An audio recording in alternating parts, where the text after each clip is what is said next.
What's going on, y'all? First person in the chat room, my man Scrap Chat. What's good? What's good? Y'all already know, man. Young Q. Hey, call in. Feel free. What's going on, Brandon? Yeah, we here. We in the building, man. Yeah. As tired as I was, I ain't gonna lie.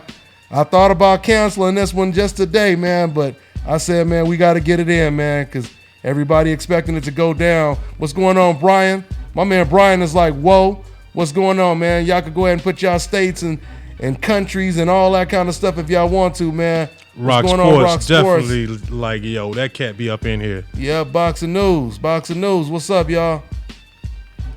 What's that? Castine? Talking about the Chavez fight. Yeah, we going to talk about that one. We got it for you. We got it. Omar Lascano. What's up, man? Yo. D Brown say where them Canelo haters at. Oh, man. It's about to go down. Bay Area all day, Castine. That's what it is. D Brown out of Chi-Town. My man DMD Lone Star says shout out hashtag new media, hashtag LDBC. Okay. My man Browntown. What's that? My man D Brown, my bad. What's going on? Miami is like, well, listen, y'all. Whenever y'all hear something that's dope, whenever y'all see something that's dope, that mean that shit is whoa. You feel me? Like whoa. In Dontae's Boxing Nation, Milton, my man Kirk Jackson, we definitely like whoa. You know what I'm saying? So that's what that is. We just warming up the mic right now, guys. We about to get started. We just doing some little early little shout outs before we get started. By Trisha Bailey in St. Louis. Yeah, we saying what's up to everybody in the chat room right now. What's going on, Daniel Hayes? Yes, Curtis sir. Jackson. Yes, sir. Easy work, absolutely. Yeah, we got. I agree with you, Curtis Jackson. He didn't deserve this fight, man. Like Kirk just said, you know, we got to see a cool little sparring session this weekend. You know, North Carolina, NC. It's like whoa. Flag side, Pittsburgh, definitely like whoa. Yes, sir. Mm-hmm. What's going on, Anthony? My man Anthony Overton. What's Mike good, G, man? Mike G in North Kakalaki. Yes, sir. Man, you already know that St. Louis is like whoa. For sure. What's going on, Kirk Jackson? Curtis Jackson. Yes, sir. Man. East St. Louis. He said East St. Definitely like whoa. They don't play around over there in the East St. Louis. Okay. I ain't been out there, man. Ooh, but man. Yes, sir. L.A. Oh, we already know L.A. is like, whoa, that's me all day. Long Beach. Retho 12. What's that, Retho? Was that Retho? All right, Retho. My man Retho like, whoa. Yes, sir. Yes, sir. Yeah, we about to get started, y'all. Just saying what's up to everybody in the chat room, man. But it's about to go down like a plane crash, as it always does.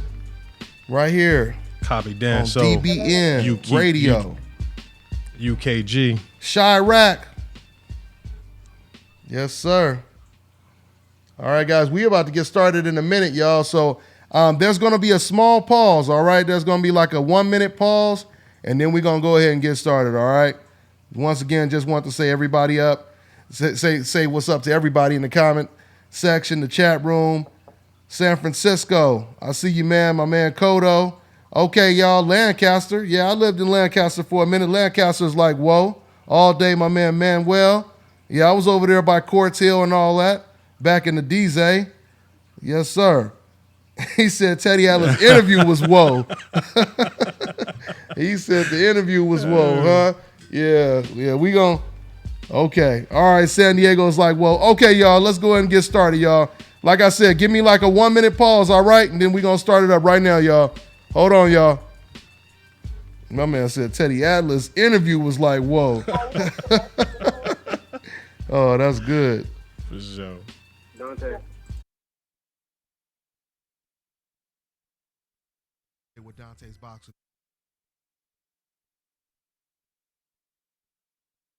What's going on, guys? This is your boy Dontae with Dontae's Boxing Nation. And let me tell you something right now. If you guys are looking for the best fragrance products in the world, you need to go to ashkicking.com. That is ashkicking.com. Keep your home smelling fresh and clean with Ash Kicking fragrance products. Treat your skin and hair with Ash Kicking all-natural health and beauty products. Everything you need to create a comfortable home living environment and create a comfortable space for entertaining. The best incense burners in the world, home fragrance products, and health and beauty products. Go to ashkicking.com. Brothers and sisters, brothers and sisters, I don't know what this world is coming to.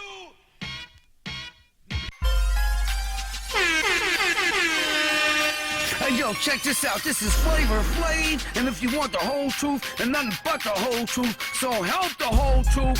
Hey yo, you better listen to Dontae, baby. Dontae!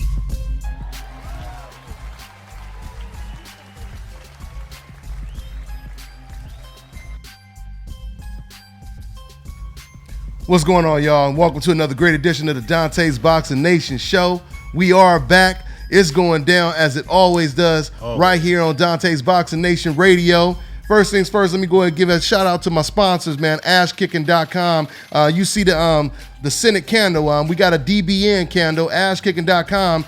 They went out and they put they did a candle. They dedicated it to DBN. So if you guys want to show some love, man, go ahead and cop that DBN. It's sweet tobacco. All right. As a matter of fact, we got it burning right now and in the studio right now, man. You see it on the screen right there. So go ahead and cop that at ashkicking.com. All right. That's what it is, man. Now let me go ahead and introduce the panel as we always do at this time. I got my man co-host in the building right now, my man Milton. What's going on, Big Milt? Not much, baby. What's good? All right. And we got my man Kirk Jackson. He's a writer and a former fighter. He's a contributor on BoxingInsider.com. Kirk Jackson getting it in. What's going on, fam? Hey, what's going on, y'all? All right. And I got my girl, Miss Boxing Baby. What's going on, Moose? What's going on? All right. My bad. Had the audio up a little too high. So, man, let's get into the proceedings, man. Let's get into it, man. And once again, man, thanks for everybody tuning in. I really appreciate it. Yeah. We're gonna open up the phone lines as well in a little bit, but let's go ahead and talk some boxing, Milt, and get into it, man. So this weekend, man, we had like Kirk just said, we had a decent sparring session, and I won't even say it was a great sparring session because I see sparring every week, and I seen some real good sparring, you know. Let me tell you. And usually both sparring partners usually are trying to win the fight. Right. You know what I'm saying? You know what I'm saying? So, I mean, Milton, what was your reaction when you watched this fight? And I'll give my thoughts after you do yours, man. Let me tell you, extreme disappointment. And this is the thing, man. And I'm not so disappointed because the person who I thought was going to try to pull up the upset did absolutely nothing. Mm-hmm. I mean, it was like, you know, I knew that there was a problem, you know, that the weight cut could probably be a problem. I really don't think that was the issue. Not at all. It would have been, if he says that, that's just an excuse. Canelo was the problem in that fight. Let me tell you, I don't know if you can get a heart surgeon to get you a new heart, but he showed a true lack of heart out there in that fight, man. And like we were talking about earlier, man, I think if it hadn't been on such a huge stage, that man probably would have quit. Mm-hmm. He probably would have quit again. Yeah, he definitely wanted to quit. I mean, what you seen, and by the way, your boy D Brown, he jumping on you right now, Milt. Yeah, I know, man. Yeah, I take it. You already know. Hey, y'all give give it it know what he's saying. I said that I should get the "You Don't Know Shit About Boxing" award. I give it to myself for even thinking that this man was gonna come out here and show some heart, man. Because I'm like, he could have wiped away all the ills of his past. The man only had 2 defeats. But the thing is, the way he went out, he was unprepared against Martinez. Mm-hmm, and then he was, and then he quit against Fanfara. I don't even think he was unprepared against Martinez. He was just in there with a better, athletic, faster fighter. I think he was ill prepared, man. I think that he Martinez could have won that fight, but what he showed me in the 12th round He landed a good shot in the 12th round. Yeah, he tried. Yeah, he finally tried in there. But you he know also, what I mean? but he also felt Sergio Martinez was way too small. He Yeah. was about 20 pounds smaller than him. It literally looked like it was a cruiserweight against a middleweight that night. It did. And But do you remember him against Billy Joe? Yeah. Wait, Billy Joe. Not Billy. Not Billy Joe. You mean but Andy Lee? Andy Lee. Yeah, Andy Lee. yeah. Oh, he looked Yeah. good. But he was still in the beginning of that fight. And you know Andy Lee is not known for having a great chin. No, he's Andy not. Lee actually looked good in the beginning of that fight. But that's Right. that's usually, how aggressive fighters, fight. It takes them a while to warm up. They usually give away the early rounds, and then eventually they catch you with something. So, that's typical aggressive type of behavior.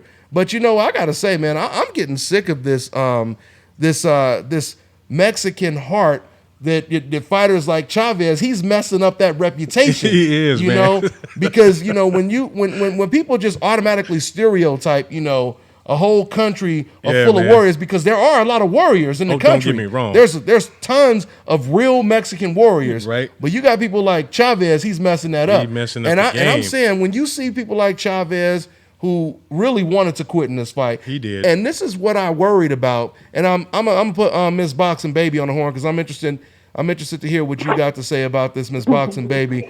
But Miss Boxing Baby, when I was going into this fight, the main thing I was worried about was Chavez getting caught with something. And you guys probably heard me say this. I thought maybe Chavez, he might get caught with something and get discouraged early. And then from that point on, he won't let his hands go.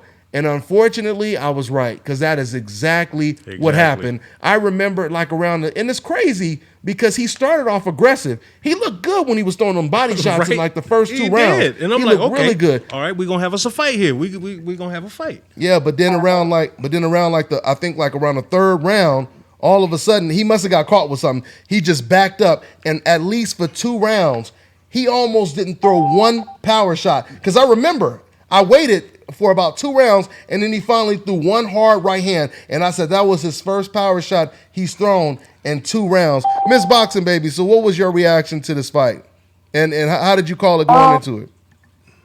I think I'm a little more surprised that people were shocked that it wasn't a war. When they announced the fight, I said he's gonna get dominated. I posted on Saturday before the fight. I said I don't even think I'm gonna order it. I may not even stream it for free. I said it's not gonna be competitive. Damn. I don't know what people thought. Ain't even worth streaming. That's real bad. Go ahead. What got me was when he made weight, everybody posted, oh, he made weight, we have a fight. I was like, he's supposed to make weight. This is boxing. If he still don't have a fight, he's going to get dominated. I just don't see what people thought this was going to be. I mean, it's Chavez. It's the same Chavez that got beat by Martinez. It's the same Chavez that got stopped by Frontera. What did they think he was going to be on Saturday against Canelo? A young, strong, to me, the only thing that kept him on his feet was his weight. That's it. Yeah. And this Probably, but and him trying to just survive, that kept him on his feet too. Right. Exactly. And I said, you know what, he may not get knocked out because he'll probably be 185, 190, whatever the case is. I know he's big. So, but he was like he was stuck. He looked like the same Chavez, the way he always looked. The fight went exactly the way it was supposed to go. He got tagged up, picked apart. I don't know why people were so shocked. But this was, and you know what? You can't get a Mexican war with somebody like Chavez. He's not his father. He's definitely not. But this was the thing. This was the thing with me, Miss Boxing Baby.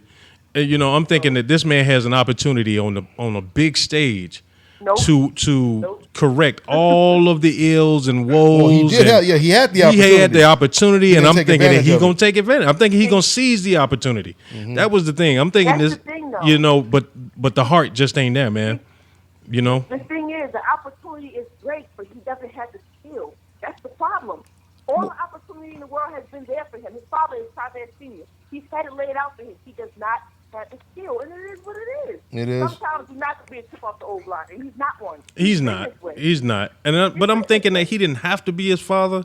He could just. I saw something in him as he was coming up, but at some point he just got to a point. You know what I saw? Mm-hmm. All I saw was he wanted to keep his whole $3 million in his pocket and not pay money for not making weight. That's all I saw. I ain't see nothing else. He wanted to Was it $3 weight. million? Yeah, $3 million guaranteed. And that was it. Yep.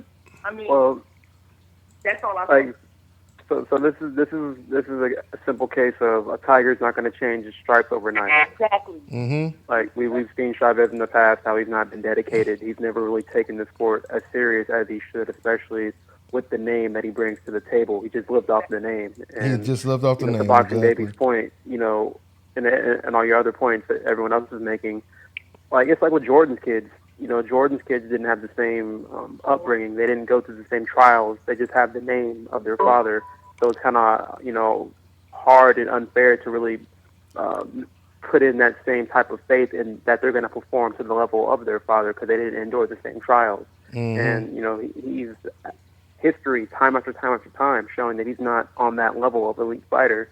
And I think as the fight drew closer, the marketing and the hype for the fight did its job, and it convinced people that this was actually going to be a Mexican Civil War. Let me tell you.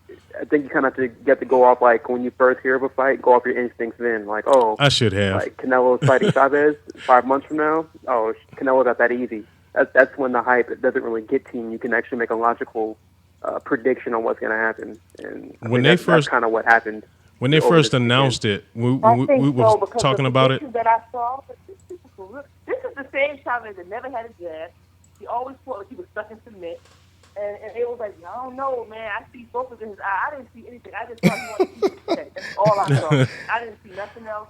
Well, when the fight was... Let's be real. Canelo has gotten 10 times better to me since he lost to Floyd. I think that was the best thing that ever happened to him. He's could have been. So much better. He's boxing better. He just looks like a whole nother fighter to me. He's young. He's fresh. I'm surprised he didn't stop him, but he was big, so he tried to stop him. He did. He tried to stop him.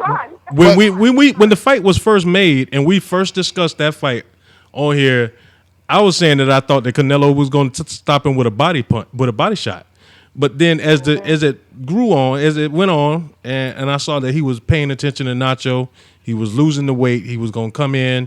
I'm like, okay, this cat looked like he going to be ready. He looked like he was ready. He might have picked up, because this is the thing. What I saw from Chavez early on, and I'm not, yeah, that's what he was ready for. What I saw from Chavez early on, and it was at a point he came up. What was he at? Like maybe 40-something fights before he lost to Martinez. He was in it, yeah, something like that. But what I saw was a young kid that was coming up, and once he hit tough competition. And he, because the thing is, you get to a certain level. It is levels to this. Mm-hmm. And when he got to that certain level, he saw, hey, man, maybe I don't really want to do this at this level. And I was like, okay. But before that point, I did see something in the kid that says that he could fight. Yeah. He knocked out 32 people. Maybe they all cab drivers, but hey. But the thing was, all bums. Yeah, most of them, and I give him that. But I said, hey, maybe he's going to dedicate himself to this, man. He's going to take advantage of it.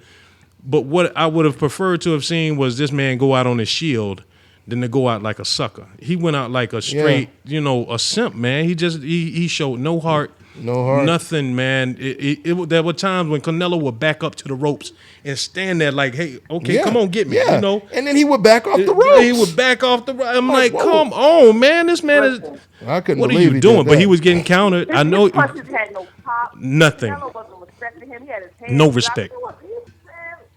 But somebody posted on my page that they commented, oh, he gonna keep Canelo at bay with his jab. I said, what jab? When has Chavez ever had a jab? When? But this is what I said, and I don't know if it was on this. I don't know if it was on this show or a video I did, but I said if he tries to box Canelo, I and he remember throws talking that about jab, that. No. he throw that slow ass jab. Didn't I say Yes. Canelo is gonna pull that Floyd Mayweather type of pull counter? Pull counter. And that's exactly what he did. That's exactly what he did. And after that, Chavez was even more afraid. Speaking of being afraid, and we're gonna take a call, guys, in a minute. But Nacho Beristain, man, he just said it. I was just reading it right now. I know, man. He said that Chavez was afraid to throw punches, because he was afraid that Canelo would always come back with 3 or 4 punches, so he was afraid. He said, and then he used this analogy. He said, you can't cover up the sand, you can't cover up the sun with one finger. Yeah. You got to, so, and that's what he was in there trying to do. Man. He was trying to cover up the sun with half a finger. Yeah, I know, right? You know what I mean? So he damn sure wasn't covering up the finger. No. He was trying to. Afraid about being hit. boxing and he need to retire. Yeah, you need to let it go. You need to Oh, let he's it going. go. I mean, $3 million. Yeah. Oh man, I think he was smiling to the dressing room. He was probably thinking about that $3 million. Let me tell you, the only people who won last night was Golden Boy. Golden Boy Promotions won big. I mean, they. Exactly. Let me tell you, I've never seen them promote a shit show. A shit show promoted that well in the history of boxing, and I'm telling you. But this was my thing too. Okay, everybody was so disappointed after the Maypac fight. Mm-hmm. I'm like, hold on, this thing was almost promoted at that level, and this fight was nowhere near as competitive as Maypac. But I don't hear that this killed boxing. Exactly. That boxing is dead. Boxing is over, and all of the other, vitriol that we got after the Maypac fight. But this fight right here, man, was a stink bomb. Yeah. It was horrible. It was disgusting, man. For as much as much publicity, much hype internationally that this thing got, man. Where's ESPN, man? Where's ESPN? Like you just said, talking about how horrible this fight was. What about Jim Lampley or anybody else? Dan Raphael, after Andre Ward beat Alexander Brand, he said that was the most boring fight ever on HBO. Wow. He titled an article, Andre Ward versus Brand, the most boring fight ever on HBO. Wow.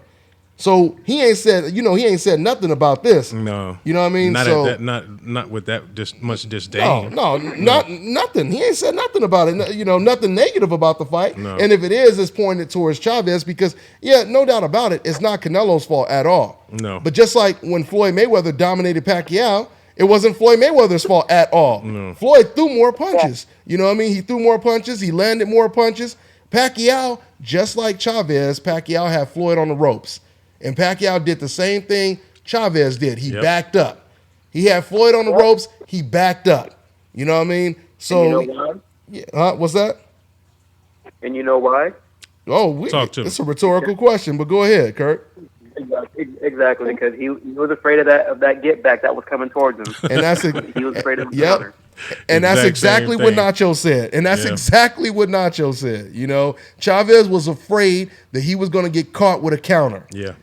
So that was horrible, man. I'm getting tired of this warrior type talk, man. I mean, I'm really getting tired of it. Listen, man, I'm gonna say this right now because everybody else is afraid to say it. You got fighters of all different races, nationalities that have heart. You know what I mean? So you can't base that shit just off of one country. No. You got fighters of all races, nationalities that have heart. From England, Thailand, Philippines, and you have fighters, and you got US. fighters of all races, nationalities that have no heart. Yeah. So I mean, this was I won't say Chavez has no heart, but he quit. That was the closest thing to quitting. Yeah, without quitting. Like you said, if it wasn't for his father probably being there, he probably would have just said, And it being went to on the this store and stage. said, hey, y'all, let's go ahead and wrap it up. Go get the car, and he probably would have said all that as soon as he came back to the corner if it wasn't for his dad. With a pack of grape swishers, getting ready to roll a fat one. Let's take a call, man. Watching that was cringeworthy. It was. It really was. And see, that's the thing. This really was, a bad fight because Chavez did not try. We know, like I said, once again, when you look at the contrast, when you look at the Floyd Mayweather fight, that wasn't a horrible fight. No, it wasn't. Because, you had two people that were actually both there trying to win. Yeah. And the crowd Highly skilled. Yeah. Highly skilled. And I was there. The crowd was all into it. Every time Pacquiao threw a punch, they jumped up and went crazy. Yeah. But their hearts were broken when they heard the results. That's when it became a terrible fight. This fight was a terrible fight from the third round on. Yeah. Once Chavez, basically, waved the white flag, that's when it was a bad fight. Let's take a call real quick, guys. Real quick, let me just give shots out to Crunk Gym, man. Definitely. Yeah, they took care of both me and Milk. Yeah, they did. I ain't they sport hooked us mine up. today. Yeah, they hooked us up with the hats, the shirts at the Box Fan Expo. You see me rocking it right here. That's my man right there. Rest in peace, Emmanuel Stewart. His daughter gave us the gear, Miss Sylvia Stewart Williams, and I want to give her a shout out. She's the owner of the Crunk Gym now. She owns that Crunk brand. She's a huge, and believe it or not, her and her husband are huge fans of the show, and we just want to give them a shout out up there to the Crunk Gym, man, and we definitely appreciate the love yesterday at the Box Fan Expo. That was real cool. You like, they caught you because I was moving around, right? And you said they showed love to the channel and everything. Yeah. So I thought that was really cool. Really cool. I learned a lot about Emmanuel too. I didn't know he was. I guess I could have looked it up myself, but I mean, I think he was 91-3. Yeah, you told that trip as an amateur. Yeah, he was a beast as an amateur. He was a beast. I knew he era was an amateur. when the Golden Gloves really was like packed with competition. I knew he was an amateur fighter. I didn't know he was a beast as an amateur fighter. Right. 91-3. Yeah. He just put his boxing career to the side, man, because family needed money. He needed to make big money at the time, so it was an honor and a pleasure, man, talking to Miss Sylvia yesterday, and I just want to make sure that they understand we appreciate the love. We really do, Sylvia. We really do. Thank you very much. Okay, so let's go ahead and take a call. Let's go ahead and take a call right now. We have 559. What's going on, man? What's your name? Where you calling from? I'm calling from Fresno. My name is Leo. What's going on, Leo? Fresno. It's a pleasure. Nice talking to you guys. Well, as a Hispanic Mexican, to be sincere, I was really discouraged last night that he didn't go out with dignity, honor. It seemed like his last name did not matter. He didn't care about what his family would think, or just everyone in general. I agree. And to be honest, I mean, I think Canelo did obviously a phenomenal job. As always, I think I'm glad now that we've pretty much passed through the storm, and now we're going to get the fight that we really want. I honestly think that Triple G will obliterate him, no problem. Wow. Okay. With no problem. I mean, I go based on, especially on his amateur background. I mean, the guy had over 350 fights as an amateur, lost, I believe, 5. And then, as you can see, I mean, all the consecutive knockouts that he's had in the past. And hello? Oh, man, we losing? Hello? It was Fresno. Yeah, I think we lost him. Oh man, but he gave us some meat. He gave us some. He left some meat on that bone. Yeah, he sure. You know what I'm saying? We're gonna chew on that for a minute. He sure did leave some meat on that bone. Yeah, we lost. Before I take another call, go ahead. You about to say something else? Well, one of the things I wanted to say was, in all of this, I think Miss Boxing Baby was doing it, but I want to say, hey, I don't want to diminish what Canelo did last night. That was a masterful performance. Oh, no doubt. He boxed the brakes off that. That was one of the greatest sparring performances I've ever seen. I mean, he was in that shoe shining. I know, right? He was giving it to him when he Ali shuffle. I mean, know, right? He was shuffling. Yeah. I'm like, look at him, man. He's showing out. He showed out in front of his folks, man. And I want to just say, hey, man, Canelo is a special talent, and but. This fight, the WWE style announcement of the September 6th fight between Triple G. That was actually bigger. That was actually bigger and way more exciting. And I'm not even exaggerating, because sometimes people say that it's just they just just being funny. Right. But what happened after the fight? How was it inside the arena? How was the feel when that? Man, moment came? It just woke everybody up. Right. It from woke that everybody 12-round snooze fest. From the time when we seen Golovkin, walking into the ring and they giving him a ring walk. Yeah, I'm like, I know, wow, right? That's pretty man. creative. That's pretty big right there. Like I knew once I seen Golovkin, they giving him a ring walk, I knew it was official. When they did that, I knew it was official. Gotcha. But even after that, when we went to the post-fight press conference, we ended up getting 2 for 1 because we got a Golovkin Canelo press conference. Gotcha. That was the official press conference for Canelo versus Golovkin, and it was just cool. You see Canelo. And he was in a sparring session when he come out dressed up, suited and booted for a press conference. You know what I mean? Man. He told his people, "Y'all, I'm about to beat the shit out of this slow ass Chavez so easy that I'm gonna get dressed up and we could do the press conference the same night." They probably told Canelo, "Hey, we could do the press conference next week." He said, "Man, I'm fighting Chavez, man. I'm gonna do the press conference right after I get out the ring. Y'all just wait for me in the back, and I'll be over there." That's downright disrespectful. But Canelo. But credit to Canelo, and I'm gonna drop a bomb in the room. But I ain't gonna kill myself like you did last week. I threw myself on the You know what I'm grenade, didn't I? saying? I threw myself on you the didn't even grenade. try to run or nothing. No. You just kept it in your hand. You know, it stuck to your hand when you try to throw it. You know. But anyway, I'm picking Canelo, man. I'm picking Canelo to beat Golovkin, man. Really? Me too. I'm picking Oh, Canelo. wow. Man. I think if I've been saying that for a year. You saying Canelo too? I've been saying that. You have, and I will say that. And y'all know that I said if they're fighting at 160, I'm just saying I'm still sticking with Triple G on that one. I've been picking Triple G on that fight for a while. I just haven't. I'm at 160. I still got to ride with Triple G. If it was a pound more, if he makes him fight at some kind of Canelo weight, you can't rely on the numbers though. I don't think this is the fight if where he fights on at some type of Canelo weight. I'm giving it to Canelo. No, it's not at a Canelo. If it's at 160, Even at 160, he's gonna whack Triple G ass. Wax the ass. He is. Wax that ass. Wax, floss, all of that, man. Wow. Listen, let me say it opened up at 160 plus 160 for Canelo, minus 140 for Triple G, if I'm not mistaken. I think that's how it came in. Go ahead, look at it. But the only way Golovkin is winning this fight is by knockout. I can't see him beating Canelo in 12 rounds. I can't see it because Canelo is a type of Golovkin is a type of fighter. He is not comfortable with power punchers and speed and athleticism and all that kind of stuff. Once again, you've seen what Danny Jacobs was able to do with him. You've seen what Kell Brook was able to do with him. There is no way to me, he's going to, get caught with a couple Canelo shots and keep coming forward and try to walk through the fire. But I don't think he's going to do that. He going to stand toe-to-toe with Triple G the same way he did with Cotto? You talking about Canelo, right? Yeah. Well, it's not about toe to toe. He's not gonna fight. Okay. He didn't even. Cotto was a different case because Cotto was about 20 pounds smaller than him. So he's gonna move around gradually like he always does. He's gonna do his little Floyd Mayweather impersonation. He's gonna move around and he's gonna try to box him. And every once in a while, he's gonna walk him down when he hurts him. I don't think he hurts him. Huh? Yeah, he's going to mix it. Exactly, Miss Boxing Baby.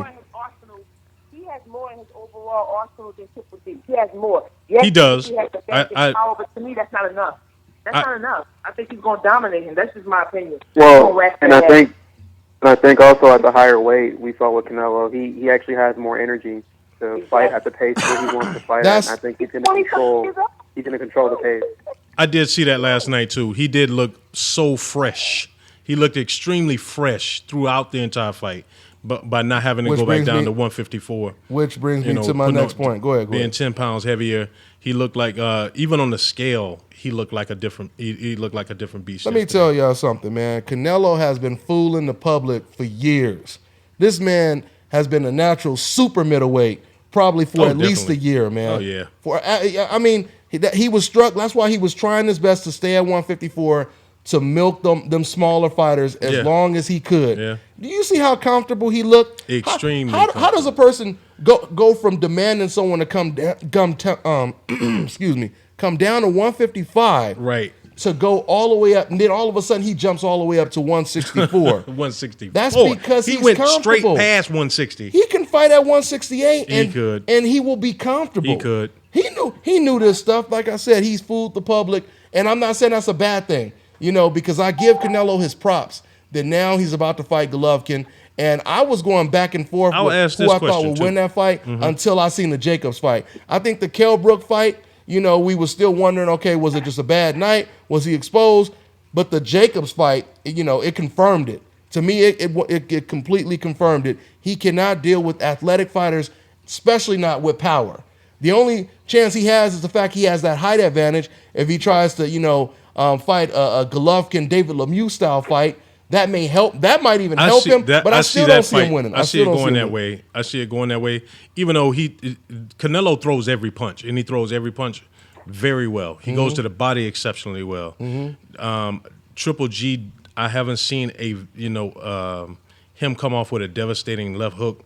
I mean, that straight right hand is something else. But he has power in both hands. And I just see him working that jab and keeping distance and maintaining distance. I see that being the difference in the fight. Yeah. you know, I'm still gonna ride with Triple G. I'm not gonna change up on this one. And we okay, cool. Well, No, did please stick with Did you guys with see you. how Canelo sized him up when they were in the ring together as well? Yeah. Oh yeah. I like that. Yeah. I like when Golovkin said good luck. And Canelo, he says, what he say? He said luck is for what he say? He said luck is for something. Yeah. If you guys remember exactly what he said, put it in the comment section. But I thought that was real cool. Canelo, he said luck is for like ordinary people or something like that. You know, he said, I don't need no damn luck. That's what he was basically saying. And someone had He gonna be. He said luck is for the mediocre. it's for the mediocre. Is that what he said? Yeah. I see my man said it in the chat room. My man, what's that? Ikuzu or something like that. Ikuzo, something like that. But anyway, yeah. Okay, Yeah, we Neil. trying to see what y'all saying out there about the fight. Yeah, I see you, Neil. Okay, so anyway, let's take another call. Luck is for the mediocre. That's exactly what he said. Yeah. I thought that was cool, man. Let's take another call, man. The phone lines are starting to fill up right now. We have 708. What's your name? Where you calling from, man? Hey, what's good? It's Osiris the Great calling out of San Diego, California. What's going on, Great? What's good with you? Oh, nothing much, man. I just wanted to jump in on the conversation. Definitely much respect to all you guys for the show. Dontae, I like the work that you do. Appreciate it. It just appeared to me like, correct me if I'm wrong, was the contract for the Golovkin fight already signed before the fight? Yes, it was. A week ago. About a week ago. So, I mean, basically, I don't know. I mean, I guess I'm a conspiracy theorist, but it's just like, I mean, this whole little setup, it was a big setup. Like, what if Junior had went in there and stretched, Canelo, in the first, 3 rounds or something? Then what would have happened? Yeah, I know. That probably was inserted. Like, that probably was inserted in the contract, though. The contract was probably based on if Canelo beats Chavez, and if he loses to Chavez, that would probably void out the contract. But I mean, I know. I don't even think that was an option, though. I know what you said. I don't know. I feel you. Listen, man. I mean, I know. I hear a lot of people saying it, and anything is possible. But I'm just saying, man. I don't know, man. I mean, I don't know. Do you really think Chavez would be willing to completely sell out just to help 2 other people that ain't got nothing to do with him? When it comes to the Mexican legacy, Mexico pride, you got this civil war. I don't know if he was willing to do that much. I mean, I don't know, man. You already getting $3 million. Okay, you got the $3 million. I mean, unless they offered this man like $1 zillion, which I know they didn't do. So I mean, I just think the man. I think Canelo. I still believe that Chavez, he was just too damn slow, unfortunately. And I think the fact that so much was on the line, that actually worked against Chavez because he kept saying to himself, whatever happens, I cannot get knocked out in front of the whole country, the whole world. I can't get knocked out by this guy that I rival. And that's my take on it. What do you guys think about what he said, man? Because I know a lot of people are saying that right now. Yeah, that they're saying that the fix was in, or this was just. By the way, a lot of contracts. Bit of both, though. What's up? I think it's a little bit of both. I think that like in the beginning they already knew that this man couldn't beat Canelo. Oh yeah. So it's like they come knew in there. that, but the main thing you need to do is just make this weight.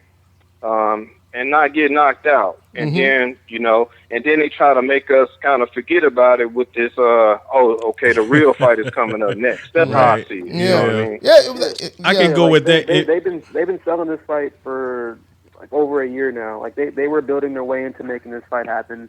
And with the whole Canelo vacating his WBC belt after beating Cotto and all the subsequent fights and that took place after that with Golovkin and Canelo, they've been making the same moves, fighting welterweights and taking up these other fights, getting them out the way, getting money in between, building up to this moment.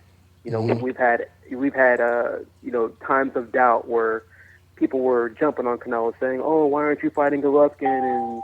and Tom Laffer going back and forth with Oscar De La Hoya. It's building suspense. It's boxing is of the cinematic arts, inside the ring and outside the ring. You want to create drama. You want to create Suspense. and, And- and increase your demand so that when the fight actually happens, you can earn more money from it. And They've been doing this for a long time. and I truly feel Absolutely. And I just want to say my last thing. I don't want to hold up the line too much, but I think Canelo definitely. I think he has the skills. I think his skills are superior to Golovkin, but I don't think he's going to be able to punch hard enough to keep Golovkin off of him. I don't either. I think Danny Jacobs has that punching power. I think he clearly punches a little harder than Canelo. Canelo does have some pop, but I think his pop is probably a little bit better than Kell Brooks, and I don't think it's going to be able to keep Golovkin off of it. But I think he might get a little controversial victory. Like if Canelo stays on his feet and doesn't get knocked out, I think he'll get the W because, you know, Golovkin is older. He doesn't have much more time in the game, and it might be a controversial victory. But that's all I have to say. Hey, thanks for letting me share. I appreciate it. Hey, we no appreciate doubt, the man. call, man. Thanks Thank for calling you. in, brother. And I want to touch on something just right quick. A lot of people with and I understand the conspiracy theorists are going to be out there, but and I can understand with them having that WWE style, announcement for the upcoming fight. And then, not only did they have the announcement and the ring walk, but before that they had a montage of a video. They had it all set up, yeah. Kind of B-roll and everything going over, on the main screen, already set up. But I will say this, you can look at it like Kovalev Ward. Kovalev Ward was signed, and Ward got 2 fights in between. Yeah. You know what I mean? If he lost one of those fights, which he picked opponents that he knew he was going to beat. To get him ready for the fight. And this was a tune-up getting ready for September 16th. This is something they've been doing for years, Milt. Yeah, they have. Trinidad versus De La Hoya, they both had opponents that they had to beat. Right. When Cotto fought Canelo, they both had an opponent that they had to beat. So they've been doing this for years. And Canelo, I just truly believe, he said to his people, man, I'm about to beat the shit out of Chavez. Do you know how slow this man is? And you heard what's his cornerman's name? His trainer. I forget his corner's name. The young one, not the old one. Talking about Canelo's. Canelo's. What's his name again? It's that Reyes. Reyes. I was trying to figure his nickname out, but Yeah, Anyway, his trainer, man, the young one. You guys will tell me in the chat room. But he said it after the first round. He said the dude's too slow. Yeah. He said he's too slow, man. Just go ahead and, outbox and whatever. He's way too slow. And that's exactly what it looked like. But I'll ask y'all this question before we take another one. I'm going to ask a panel. Do y'all think Canelo beats Danny Jacobs? That's a tough fight. To me, that fight is more competitive probably. That might be more competitive than Danny Jacobs. I think Danny stops Canelo. I think Danny, I would give Danny a slight edge, but I think that fight may be more competitive than the Danny Jacobs Golovkin rematch. I think Danny would beat Golovkin way more decisive in a rematch. And shout out to Danny Jacobs, man. Yeah, he man. gave me a whole lot of love, man. Made my day. I really appreciate it, man. So shout out to Danny Jacobs, man. And like I said, man, he had one of the greatest defeats any fighter who loses can have. Because if you're going to lose, that's how you want to lose. To where, matter of fact, real quick, it was a fan there. And he walked up to me because Danny was signing autographs, and he walked up to me and said, "Hey, is that the guy that beat Golovkin?" You know what I'm saying? Yeah. when you got fans saying stuff like that, Yeah, I know, right? Yeah, that's pretty big. But go ahead, Milt. Oh man! But what I was going to say was, Danny, unfortunately, man, they about to treat him like a trick at a cut party. Yeah. He finna get picked over and moved around, and he doesn't have a title, man. He's a Ronin. I don't see There's a lot of people who gonna challenge, who gonna want that tough of an opponent that does not have a title. I hope that they don't treat him like that. I hope not. They might. But with Danny, the juice ain't worth the squeeze. If it's an up and coming person, up and coming fighter that they want to, I mean, as good as Charlo is, I don't think that they put him in with a Danny Jacobs. As good as a lot of these fighters, man, he doesn't have a title. So why risk losing to somebody who's that good? Once again, you're always gonna have some fighters with heart. All fighters may not have heart. We hope. But some fighters. We hope, and I hope Danny gets another shot, man. Oh, he's going to definitely get another shot. He's with PBC, he will, but too. he's going to have to... Danny should fight the winner. He'll get even more money. It's a good thing. Yeah, he can fight the winner. That's a good point. That's but they could also sidestep him. Because Billy Joe... They could sidestep him because... Let's just say Canelo wins the fight and he fights Golovkin. I don't think he's going to go out of his way to fight Jacobs, and he'll be like, well, I just beat Golovkin. Like, Danny is... Let me say you... He's gonna go for the Kazitse, the Billy Joe Saunders and Kazitse are scheduled to fight, and I think that whoever wins that is probably going to end up. If Canelo wins, he's probably going to want to get that last title that's out there and unify. Even if Triple G wins, he's going to want to go out there and get that last title and unify. I just don't see him going directly back to fighting Danny Jacobs. It's other fights out there. But this is the reason why. And then Hassan Nadam is out there. Yeah, you know. But this is the reason WBA why Danny, regular. This is the reason why Danny Jacobs, he needs to get on his Shannon Briggs. You got that. I mean, that that's what you call it now, man. Yeah. You know, you got to get on your Briggs, man. He needs to Briggs the fight. That's the only way he gonna get it. You know, show up at every press conference, at every weigh-in. Show up when the man is at the restaurant with his wife. You know, you sit down and you start eating right with him. You know, he has to Shannon Briggs the situation because that's gonna put pressure on the winner of Canelo because that makes all the sense in the world. Golovkin just had a controversial fight where a lot of people think he lost the fight. So the winner, yeah, that's true. The winner should be fighting Danny Jacobs next. But Danny would have to force that. He would have to enforce that on them. Let's take another call, guys. Man. Let's go and take another call. We got a whole lot of people on hold right now. Filling up. Let me see. 770. Okay, we got is this hold on for a second. Yeah, 770. Wait, am I hold on, no, it's 7. Yeah, it is 7. Oh, you're right. Okay, we got 770. What's going on, man? What's your name? Where you calling from? I think this dude is arguing with somebody on the other. Who is that out here? Somebody? Hello? 770. This is Brandon. What's going on, man? What's good, man? Where you calling from? I'm in Atlanta. You in Atlanta? Oh, what's good? There you go. Yeah. There you go, Milt. Yo, Milt, you started believing the hype, huh? Man. Yeah, man. He ain't got no choice. He ain't got no damn choice. Man. Oh, man. Yo, I wanted to make a quick point. So man. stupid today. We talking about Canelo and Golovkin.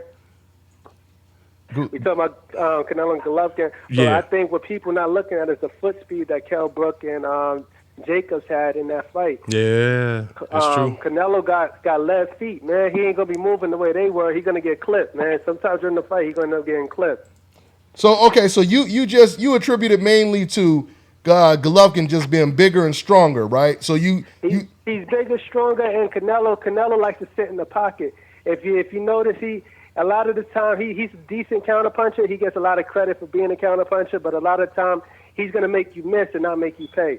Eventually, he's going to end up getting clipped, man. That's a good point. That right there, let me tell you, that is a good point right there. I'm loving that. That is something I did say before. Canelo, sometimes he'll do some real slick shit and slip a whole bunch of punches, and then sometime right after he slip a couple punches, then he'll bring his head up and get caught with a punch. I know. Right after that, exactly. And I'm with you. He got Frankenstein feet. Too, man. Golden Boy is terrific at what they do because they got people believing the hype behind Canelo. If you look at it, I thought when he fought Lara, I thought he really lost that fight. And the way they moved him after, to me, seems like I proved the point, man, because he's been in there soft since he fought Lara. He fought Cotto was the biggest name that he fought, and Cotto's been past his prime, man. This is. Let me tell you. If they building up Canelo, what they doing to Triple G? Yeah, exactly. That's what I was about to say. Both Triple G ain't fought nobody either. You could say the same things about both of them, and that's why even though I'm still going with Canelo, but before the Danny Jacobs fight, I would go back and forth because when I seen Canelo get completely outboxed by Amir Khan, I was like, okay, well, he was, Golovkin has a terrific jab, and he's taller, he has the reach. So somebody with a great jab who knows how to box a little bit, amateur pedigree, so then I started leaning towards Golovkin. But then once again, when I seen the Kell Brook fight, when I seen the Danny Jacobs fight, when I seen how uncomfortable, Golovkin, you have to remember, man, Golovkin was uncomfortable with Kell Brook in the first couple rounds. and Kel is way smaller than him. He was. I won't say way smaller. Brooke came, man. Did you see the size difference when they were in the No, ring? man. Brooke walks around, man. Brooke is a big welterweight. That's That's not I natural. believe he is, man. No. Let me tell you, Jacob he's a junior middleweight. I guarantee you, he's a solid junior middleweight. No, he's not. But he's not. He is, man. He struggles to make 147. He ain't beating the top guy at a junior middleweight. But if you look at the size, look. What's up? Brooke is a solid man. No, he is a big welterweight. We would have to see him at junior middleweight. I mean, first of all, just remember this: when he fought against Sean Porter, he was able to control the ring with Sean Porter. As aggressive as Sean was, Kel was able to keep the fight in the center of the ring. When he was fighting against Golovkin, he was getting pushed against every single corner. You know what I mean? That's because the size was overwhelming him. I would tell you this. I think that, let me tell you, Golovkin had Kell Brook hurt badly in that first round and let him off the hook. Yeah. And I think Kell Brook sold out. He didn't let him off the hook. Kell tied him up after he got hurt. He was hurt he reset, bad. and he was able to reset. He was almost about to go down. Oh, yeah. He went was head, hurt body. He was hurt more in the first round probably than the whole fight. Right. And then I think from that point, Kell Brooks said to himself, man, I got to sell out. And I think he did his best in order. He didn't go out like no punk. And I give him credit for that. Yeah. But to say, man, that I really don't see the exposure. He got hit. Triple G got hit. You didn't see the exposure? I didn't see the exposure. I think Danny exposed Triple G more so than Kell Brooks did. No. Of course. But what I'm saying is, Danny is 6 feet tall. But see, Danny got a jab. Danny can throw various punches and the foot speed and the foot speed and the foot speed. The foot speed. He has the power, like you said. He has the height. And he had the confidence too. Right. I think that played a role as well. Yes. Psychologically, he seen the confidence, while Danny was in front of him like woofing and all that kind of stuff. I think that was even affecting Golovkin. I think so too. Golovkin is like, man, this is different. This is a little different. Effective in the pocket, especially if he's trying to push Golovkin back, because we know he can't fight going backwards. I just think Canelo is the better fighter of the two. I mean, I don't analyze. You know what? Miss Boxing Baby, I don't disagree with that. I think he's a much more skilled fighter. And to me, I don't think Triple G is a huge middleweight either. He's not an enormous. They might be the same size naturally. A matter of fact, I think like 60 when Canelo does 60-day weigh-ins, he's like 180. Like he's huge. Yeah. Matter of fact, he was heavier than Golovkin at one point. He was heavier than Golovkin at one point. But didn't you say he was walking around at 200? Yeah. That's what the trainers out here said in Vegas. They said that he be out here and walking. Is my man from the H still on? Yeah, he's still on. Or I think. Did I let him go? Yes, and he hits harder. That's it. Other than that, no. Yeah, he's still on. I put money on that. Hey, fam. Hey, my man from Atlanta, you still there? Yeah, I appreciate the time, man. Man, we're sorry. You got us hot up in this. Yeah, man. Hot like Georgia. You can't be calling up instigating and starting stuff, man, because we over here about to fight now, man. No, I'm messing with you, man. But anyway, hey, man, but thank you for your call, man. Good stuff, all right, man? No doubt. I love the show, man. Y'all keep it up. Thank you, man. Sure. Thank Appreciate you, brother. it. Yeah, that was good stuff, man. The phone lines are on fire right now, They y'all. are, man. Honestly, we were going to do a short show today. Yeah. Because I've been so damn we tired. got other stuff we hadn't even talked about. Yeah. Don't nobody even realize. Gamboa? No, not Gamboa. Parker won a fight last night. Oh, that kind of like just went over everybody's head. You got overshadowed, man. You got to shock me like that live while we're doing this. And now I got to admit, I didn't even Parker, know man, he it was fought a 12-round pedestrian fight with my old sparring partner, because what's his name fell off, Fury. Yeah. And then now Dylan White and Wilder said that he would take his spot. I heard. Yeah, but he wouldn't give it to him. And of course, Dylan White and Bello are woofing it up. They're saying that they want that fight with Parker, and Parker wants Bello. You talking about Bellew or Bellew? Yeah. Okay. Yeah, he but Parker wants to cash out. You know what I'm saying, with the Anthony Joshua fight. Mm-hmm. I hated to get cut off on that, man, but we was there was so many other things that we hadn't even touched on. And Gamboa, we can go back and forth. It don't matter, man. Gamboa got caught up in when cherry picking goes wrong. You know what I mean? But I won't even say that was really a cherry pick, though, man, because 34 and 11. No, man, but that dude has got a lot of upset wins. He does. You know, he's beat a lot of good names. You know, yeah, I saw that too. Yeah, he beat Derek Wilson. What's your boy from Texas? Who went to the Olympics? Rocky Juarez. Yeah.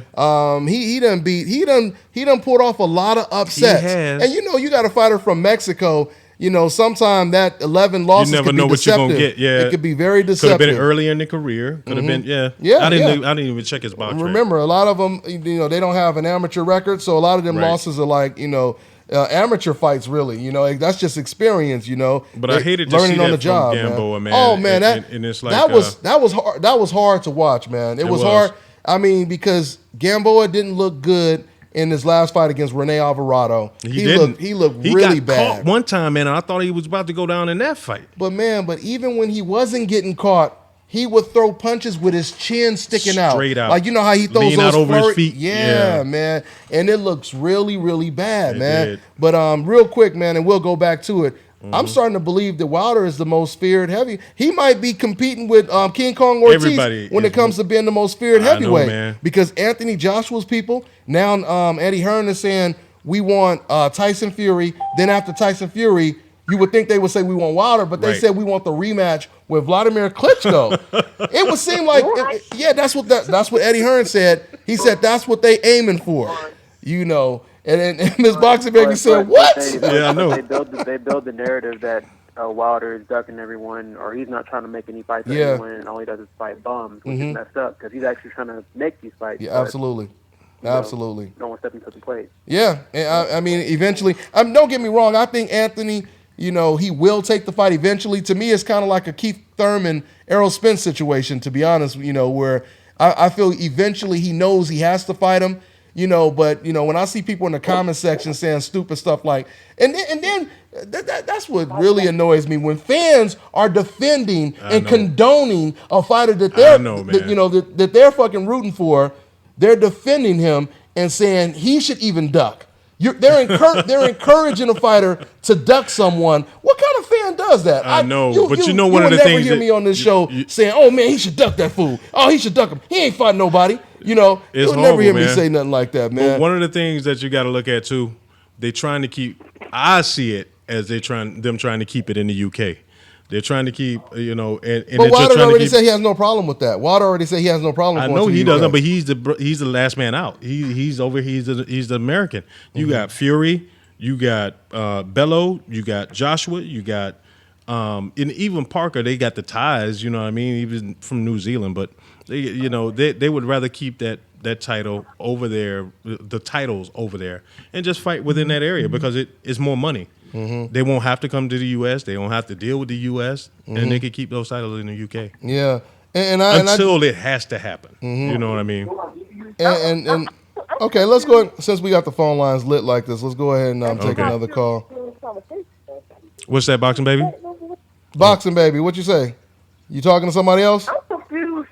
I'm confused as to how Fury is even in this conversation. He's overweight. Wasn't he just putting stuff in the system? He's all fat. Like, why is he even in this conversation? Tyson Fury. Everybone's just going to fight. Hey, well, Tyson Fury, he's losing. He's making a comeback, and he's losing. He's lost a whole lot of weight. Well, I shouldn't say a whole lot, but he's already losing weight. He's trying to fight on Billy Joe Saunders' undercard in July. Mm-hmm. So, but matter of fact, no, he actually said he will be willing to fight Anthony next. Instead of making a comeback, instead of taking a little tune-up, he said he'd be willing to fight. But Miss Boxing Baby, I'm gonna tell you, Tyson Fury, especially if he can get back into fighting shape, that would be an actual good fight. You know, him and Anthony Joshua. You really want to see that though, Joshua and Fury? Oh, I would like to see it. I would like to see it. That's a good fight. He can beat Joshua. That's a good fight. Yeah. Tyson Fury is better. Tyson Fury is better than people give him credit for. Anthony Joshua. Was it the fight with Klitschko?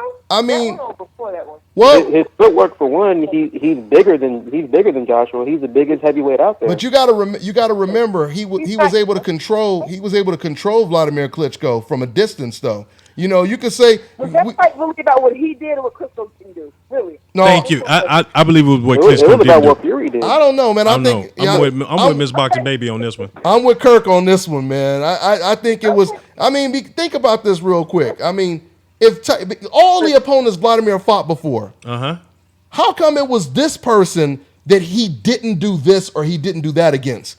You know, we didn't see Vladimir do this against any of his other opponents. I put it like this. You know, everybody. He finally let his hands go. Did he not? Like, okay.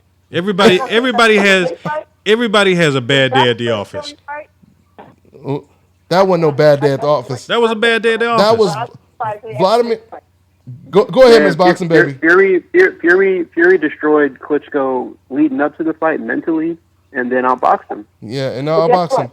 And not, ain't Joshua. He ain't young. He ain't fresh. But I'm gonna wait till they actually make the fight, then I'll get my prediction on that fight. And let me tell you this: why did he look better against Joshua a year later? Let me tell you this: if that version of Klitschko that just fought Joshua would have fought Tyson Fury wouldn't have never had the titles. Or but maybe it was the style of Fury though that prevented him, like Dontae said. He can. But this is the thing. I mean, it's not like Tyson Fury did a whole lot to win that fight. But yeah, he didn't do a whole lot. He didn't do a whole lot to win that fight. It was a chess match. You had two heavyweights. It was herky jerky, and they were both in fear that they could get caught with one punch and it'll be over. It was kind of like almost like one of them MMA type fights where you have two, good stand-up fighters and everybody thinks it's going to be bombs away, but they're both, timid because they're, they know that one punch will end it.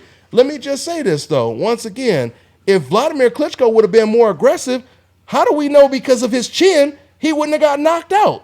Because Tyson Fury may have a better chin than Vladimir, I don't too. know. And I don't know about Tyson Fury. I don't know if Tyson would even be able to take him out.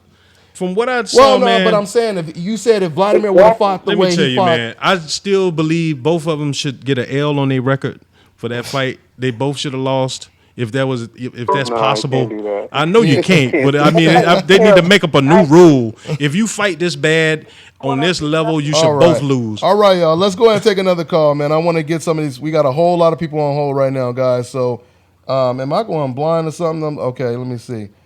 Okay, yeah, we got 516. What's going on, man? What's your name? Where you calling from? Yeah, what's up, Dontae? It's Mustafa calling from New York. Mustafa, what's good, man? What's on your mind? What's up, man? Yeah, man, just wanted to make a quick few points, man. First of all, I got to say, it's only May, and this has been probably the best year of boxing since, I don't even know, maybe 2013. So yeah. I would say 10. I would say 10 to 15 years, honestly. At least. So so thank God for that. Yep. Another point, man. I'm sorry to burst your bubble, man, but Wilder is not skillful, man. I'm sorry. But I didn't say that though. I didn't say that though. See, that's the thing though. You guys have to understand. He has no skills, no technique, no nothing. I think Joshua, he has a good chin, he's got good power, but he has no skills. I'm sorry, man. He swings way too wildly. He has no foot movement. He has nothing going for him except for that power. That's it. Sometimes that's all you got. Sometimes that's all it takes, though, Mustafa. Except for the right hand. See, this is the thing. Right. He's got the right hand. He swings out wildly and he catches. No. The right hand. The right hand. He throws it straight. He throws a looping one. He'll throw a wild one. He'll throw all different type of right hands. His right hand is very equivalent to Manny Pacquiao's left hand. To me, that's the best way. Now, he doesn't have the skill of a Manny Pacquiao, but that left hand is an equalizer. The right hand from Wilder is an equalizer. Now, Anthony Joshua is the most polished fighter. Mm-hmm. He's more polished of a fighter. And, if it wasn't... Has no chin. That's the problem. Huh? What's that? His chin is suspect, I think. Whose chin is suspect? Joshua's chin. Joshua's probably the most skilled out of all of them. I don't know. Maybe Vladimir's probably up there with him too, but he has probably the most suspect chin next to King Kong Ortiz. Gas tank is too. He gets tired. Yeah. And he gets gassed out. Yeah. Because he did get hit by Klitschko. I can't say he's king suspect yet.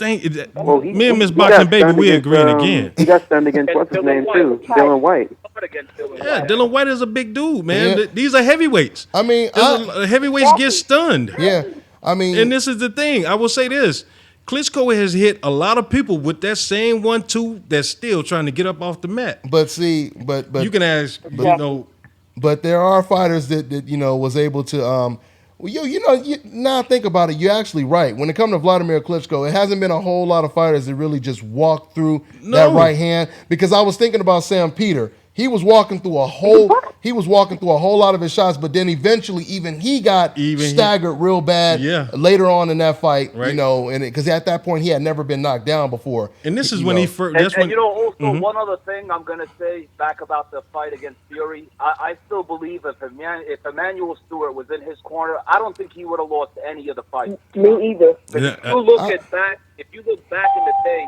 Even on the fights that he was losing, Emmanuel Stewart will always find a way to make him pick himself up and just all of a sudden win these fights. I love Emmanuel Stewart, but I got to distree with you, man. I agree. That was the best Vladimir Klitschko I've seen in quite some time, man. I mean, the classic. I don't disagree. That was probably the best I've seen him probably ever, to be honest. Yeah, I've never seen him that good. I mean, Emmanuel Stewart, he implemented a whole lot of stuff when it comes to Vladimir Klitschko's arsenal, mainly the jab and grab. That was something that he really, really taught. But he taught him Vladimir how to use Klitschko. his height, his distance, and the jab. Yeah, but he also knew how to motivate him during the fight. That's the difference. I think there was one fight back, maybe 10 years ago. Klitschko was losing the fight. And Emmanuel Stewart just got on his head, and I forgot what he even told him. And from there, boom, it could have been the Samuel Peter fight. Right after that. But see, Vladimir Klitschko has never had a chin. I mean, before Emmanuel and after Emmanuel, he's never had a chin. But credit to Vladimir, he's always been able to protect that chin. Yeah. I mean, usually fighters that don't have a great chin, they cannot protect it that well. Like Amir Khan can't do that, But Vladimir Klitschko, and Vladimir, he's even said himself, I may not have the best chin, but you're not supposed to get hit. So, and he was, and that's why that jab grab style, it really helped him out a lot. But he couldn't do that against Anthony. And Anthony, like I said, he refused to allow it to be held, and he was actually fighting in that clinch. That's how he hurt him with that uppercut. Yeah. When Vladimir was trying to smother him, Anthony was like one of the first fighters to still be punching while the octopus with his arms all over the place was trying to, hold him and everything, So, but anyway, Mustafa. You know what? Joshua did get outboxed a little bit too much for me to think that he's the best at the moment. I don't know. I mean, I don't know. Yeah, it's still hard to say who's the best. I mean, I agree with you on that. This is one thing, too. Joshua is continuing to get better. This was his 19th fight. And yeah. And this dude, and he has the best resume right now. He has the best. Does. He really and truly does. He has the best resume. Hey, Mustafa, man, we're going to let you go. Get to another call. All right, brother? Yeah, and just one more point before I go, man. One more point. I know you were talking about Mayweather and Pacquiao earlier with their fight. But listen, man, I got to say, you know what? I still got to say that Sugar Ray Robinson is better than Floyd Mayweather. I'm sorry. I know I'm going to. You don't have to apologize for that. You don't apologize. Fine. But let me ask you this though, Mustafa. What would you say? You don't have to apologize. Yeah. No, it's nothing wrong with saying that. But I want to ask you, what would you say that Sugar Ray Leonard did better? He said Sugar Ray Robinson. I mean Robinson. My bad. What would you say that Robinson did better than Floyd? He took every challenge in their prime that was in front of him. No, he didn't. There was the Black Murderers Row. You never heard of the Black? Burley would disagree with that. Yeah, Burley. Charlie Burley. Was it Charlie Burley? Burley. Yeah, Charlie Burley. Yeah, he would disagree with that. See, Mustafa, this is the thing, man. Back in them days, because I'm assuming we all around the same age, so none of us was alive around that time. So we don't know how many Charlie Burleys there were. Just in case you don't know who Charlie Burley is, that's one of the main guys that Sugar Ray Robinson actually avoided. And then there was this list called the Black Murderers Row. I want everybody to Google Black Murderers Row after this show or whatever, and you'll see there was this long list of black fighters that was extremely talented that everybody was ducking.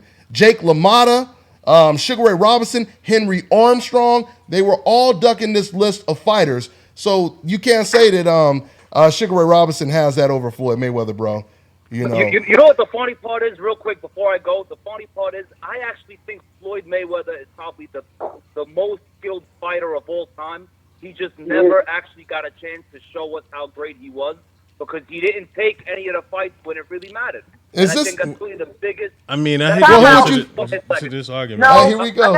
And we didn't start. I gotta say it. Hey, Mustafa. Look, you know, Sugar Ray Leonard. He fought Sugar Ray Leonard fought everybody in there. Sugar Ray Leonard didn't fight No, everybody. he did not. Sugar That Ray man Leonard waited didn't fight 4 years everybody. backward to get older. What are you talking Got about? a lot of background. It's too loud. That man waited 9 years to get Tommy Hearns a rematch. He didn't fight Aaron Pryor, man. That wasn't his fault. No. Come on, Milt. Sugar Ray, when leading up to the fight, Aaron Pryor was driving out to see Sugar Ray, and they called that fight off because Sugar Ray had a detached retina. Yes, he did.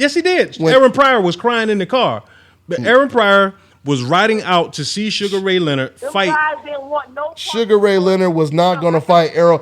Aaron walked up. They did not want to fight him. Didn't want to fight who?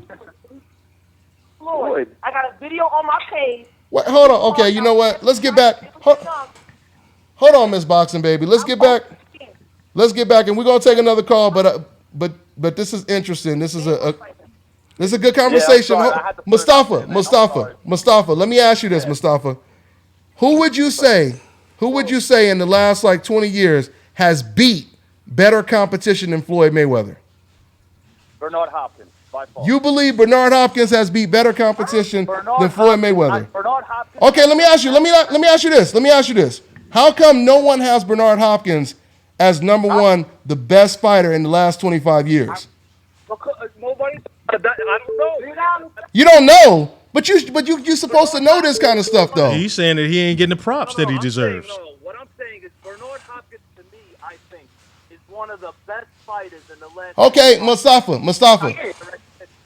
Let me ask you this though, or would you agree with me on this? Would you agree that Bernard Hopkins, with the losses, he lost to Jermaine Taylor twice? What was the other losses? Joe Calzaghe. Let me ask you that. Hold on. I'm not finished. Would you say that Bernard Hopkins, as great of a fighter as Bernard Hopkins is, would you say that he had problems with certain styles where he could, where even if he got a second chance to come back in a rematch like Floyd did against Castillo, he would still lose to them because he had a problem with certain styles? Well, he was 40 years old. I think if he would have fought Taylor in his early 30s, he would have beat him. I think if he would have fought Calzaghe in his early 30s. But we have to. I agree with you, Mustafa. But we can't really go off of. First of all, Bernard Hopkins, he did some of his best work at 40. Some of his biggest wins was around 40 years old, though. But and just because the way he was beating them. He beat Trinidad when he was like 32, I think, or 33. Yeah, exactly. But he was younger. But once again, my whole thing is, why is it Bernard Hopkins, he loses to certain styles? The point that I'm making is the reason why everyone has Floyd Mayweather as number one, they don't even have Bernard Hopkins at number two. And that's because Bernard Hopkins, he would lose to certain styles. Yeah, we can sit over here and we can talk about his age, but that's why Bernard Hopkins calls himself the alien. He calls himself the alien because he doesn't age like a human being. I can understand that too. Right now, with him being 50 plus, now you could say, okay, now this is not the same Bernard Hopkins. But at 40, no way. I can still say that because I was in his prime at 40. No, he was not. He was. I understand one thing about Bernard Hopkins. When you're 40, you can still beat a lot of people, but people that have energetic styles, they're going to give you problems because you don't have that energy anymore. So I think if he would have fought Chad Dawson when he was in his early 30s, he would have taken him out easily. Oh, easily. Okay, easily. Hey, Mustafa, let me also ask you this, though. Who else would you say? I'm just curious. Who else would you say? So you named Bernard Hopkins. Who else would you say has beaten better competition than Floyd Mayweather? Better competition? Yeah. Only Bernard Hopkins. So this is my point. You see how you said Floyd has fought no one, but you only mentioned one name, and no one agrees with that. Even the people like ESPN who hate Floyd Mayweather's guts, even they have Floyd Mayweather as number one, and they don't have Hopkins close to him. When I said this, when I brought it up as all time is what I said. You know, when you're talking about all well, you time, should specify when you say that. You should say, I don't see him.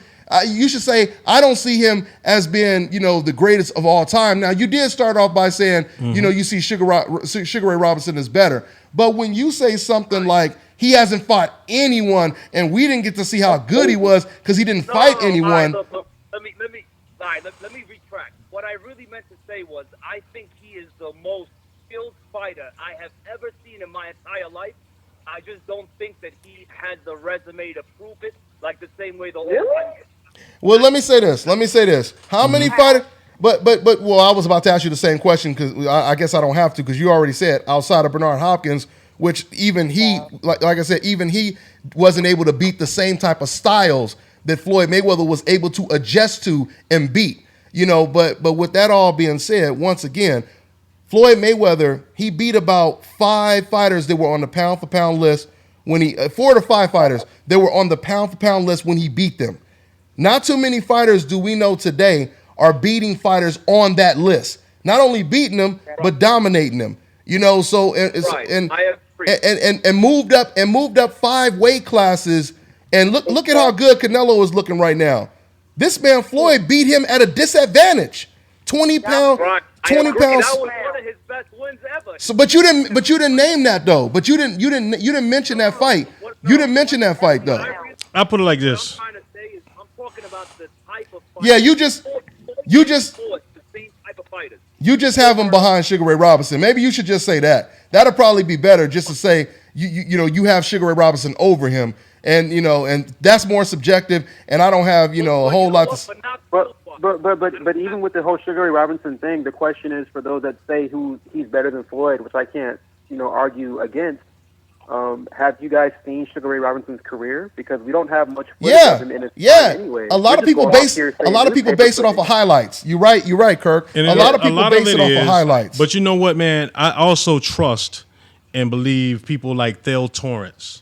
Who is Hey Mustafa, man, I gotta let you go, bro. The lines are filling up. No problem, man. It was great talking to you guys, man. Likewise, man. Hey, call back anytime, brother. I appreciate you, man. Appreciate it. All right, man. I will. All right.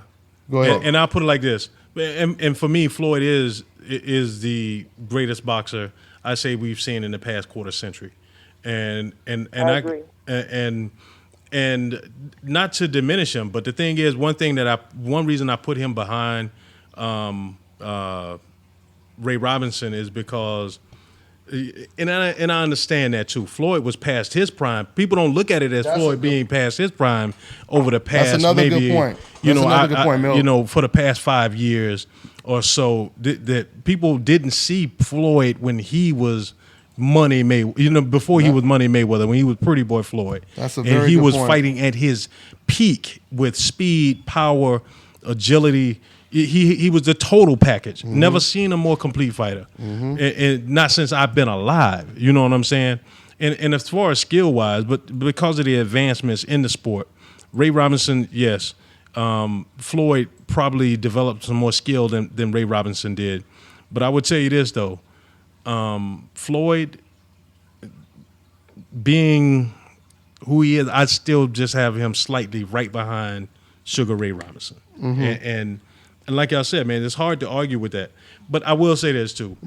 But Floyd, I don't know what it is, man, but it's like I understand the reason why he did it. He had to preserve himself. His hands, he had problems with his hands. A lot of other things. The power didn't come up with him necessarily. But there were times when I thought that Floyd was fighting to protect the O rather than to go out there and take somebody out. There is no such thing. Every fighter is fighting to protect the O. I don't believe that. Oh yeah. There's some fighters that are going out there. Like what fighter What fighter do you know that's willing to just say, you know what, I'm going to go in this round right here, even though I know I can beat the guy. I'm gonna go in this round right here and put myself in harm's way to possibly get knocked out and do something out of character. I ain't saying do nothing out of character. But I'm not saying. Then what are you hold saying? on, let me hear what you're saying. But what you saying, Miss Boxing Baby? Listen. To me, I feel like the fact that Floyd, first of all, let's just be honest. Science, chemistry, as you get older, your reflex is slow. It is what it is. To me, he proved his greatness even more as he got older and still beat these dudes in a different way. A lot of fighters haven't done that. They were older and still trying to fight the way they did when they were young. Take the point, Roy Jones Jr. He never changed his style. So what happened to him? So to me, Floyd getting older and changing the way he fought but still winning proves his greatness even more. That's just my opinion. It's like looking at Michael Jordan. When he was younger in his 20s, he was jumping out the gym. As he got older into late 20s and 30s, he still did it, but he changed his game. He went to the post. I made that analogy to somebody. I told him, if you didn't see Michael Jordan playing with the Bulls and you came along and all you saw was the Wizards version of Michael Jordan, you would be like, man, come on, man. Is this the cat y'all talking about? Mm-hmm. You know what I mean? You would question why people would consider him great if you only saw him play with the Wizards. But Milton, no, I don't understand. I'm just making an analogy. It's not that I'm making a comparison to. Jordan had to change his style too. What I'm saying is, as you get older, you have to change your style because you can't. But Milton, hold on, guys. We're gonna have to start ringing the bell in here, man. But anyway, go to the next round and everything. But Milton, when you talk about some fights that Floyd Mayweather fought in where he just tried to protect his you also have to consider the fact he moved up 5 weight classes. So we can't. We have to compare him. Credit for all of that. But I'm saying, Milt, we have to compare him to every other fighter. And like once again, if you have like a Golovkin, if you have a Lomachenko, if you have a Sergey Kovalev, and they move up 5 weight classes, I guarantee you. And they're in the ring with a dude who's 15, 20 pounds bigger than them, I guarantee you they're going to alter the way they fight. Right? Because it's possible. Well, I mean, because if a guy I don't know. If a guy is 20, I mean, that's just logical. But if a guy is 20 pounds bigger than you, he's 20 pounds bigger than you, you're already 5 pounds away from your natural weight. So this guy has advantage over you when it comes to size and power. If this guy is known for knocking people out and he already has a huge size advantage over you, you would be a fool to be in there just trying to go toe-to-toe with him, and doing something that will easily possibly get you knocked out. I'll give you an example. Go ahead. Floyd could have mopped the floor. He could have knocked Berto out. There's no doubt in my mind he could have knocked Berto out. But you're talking about he went out there and just put on a display. But that's the only fight. That's the only fight you. No, that's not the only fight. Because he could have knocked out Pacquiao. But no, well, we don't know that. I know that for a fact. He could have whooped Pacquiao. He could have mopped the floor with Pacquiao. Well, let me go back to Berto real quick. Berto, I think it was just like, let me make sure I win. Let me just secure. I know. That's what I'm saying. I can't deal with that. Just make sure I win shit. Just make sure I win. If you Leonard and all the other old guys done the same thing. What I'm saying, all his changing his style and him not people out the ball. How come people he fought couldn't find a way to win? That's my thing. Why they couldn't find a way to win? But let me just go back to Berto real quick. When it comes to the Berto situation, you don't have. Once again, we have to compare Floyd to other fighters. We can't just compare Floyd to Floyd because that's what we're doing right now. True. How many fighters do you know at 40 years old is dominating anybody like Andre Berto? I mean, you know what I'm saying? It's not too many fighters today that we could compare to Floyd Mayweather. Because but even like I said, Juan Manuel Marquez is like 40. You got Juan Manuel Marquez is like 40. Now, I think he could have destroyed. I think he could have knocked out Marquez. Who could have? Floyd. I think he could have knocked him out. But that right there is subjective. We don't really know that. He tried to knock out Marquez. He got aggressive in those later rounds. We don't know if he could have. It's kind of hard to say you could have knocked somebody out. I mean, to boxing baby's point. To boxing baby's point, when has Marquez been knocked out ever? Yeah. He's never been knocked out. He's never been knocked out. That's a very good point, Milt. He was damn sure on his way that night if Floyd hadn't taken his foot off the gas. Hey, AK is on the line. Is AK on the line? I think I see his number on here. AK, you there? Okay, I thought I seen him on here. Is he on here? Yeah. I was unmuted. I think I'm muted. No, you're not muted. Yeah, you're not muted. Yeah, because I see you over here. Yeah, you're not muted right now. What's going on, AK? What's your thoughts, AK? I just wanted to say, like you said, I mean, who do you know at 40 in their 5th weight class dominating? He wasn't 40. He just turned 40. Okay, 39. He was 38. The thing is, but what I'm saying is at 35, it's like Floyd stopped doing this, man, when he at a That's certain not true point. because Canelo was after 35. Let me tell you something. And Cotto was after 35. And he stopped. He didn't knock him out. No. And it wasn't necessarily the knockout. It wasn't a knockout. It was like Floyd would take his foot off the gas. Not against he would do it. He would do what he wanted to do, and then he was finished with it. Not against Canelo and Cotto, Milt. Against Canelo and Cotto, you believe that? Nah, I believe that. You believe that he took his foot off the gas against Cotto and Canelo? Against Canelo, Cotto, no. Canelo, yes. Against Canelo? Yes. When? When did he take his foot off the gas? He coasted to the end of that fight, But man. But once again, we're comparing Mayweather to Mayweather though, because nobody is even doing what Mayweather is doing. Let me tell you, I don't know if he spoiled me with the Pretty Boy Floyd days or whatever. Even the Pretty Boy Floyd days, there were fights where. Let me tell you, man. Look, the Goyo Vargas fight, when he boxed in that fight, that was the Pretty Boy Floyd. He boxed against Goyo, and he knocked down Goyo Vargas with a body shot. I know. You know what I mean? And so, and I hope it was Goyo Vargas. I think it was Goyo Vargas. But yeah, he knocked him down with a body shot. He boxed him. Even the Castillo rematch, that was Pretty Boy Floyd. He boxed Castillo. Yes. I get. So there's really no distinction. Man. There's not that much of a distinction. He was just a little bit more. He had more power. He had more power when he was lighter, obviously. Right. Because he moved up 5 weight classes. You know what I mean? Right. But outside of that, though, there's not that much of a distinction from Pretty Boy and Money. Money to me, outside of the guy who moved up 5 weight classes. Outside of him being older. I mean, think about it this way. If we talking about Sugar Ray Leonard, I mean, his fifth weight class will be 175. Can you see him at 38 knocking out people at 175? Like, let's say, I mean, any champion. He damn sure tried. Look at what happened to. He tried. What happened though?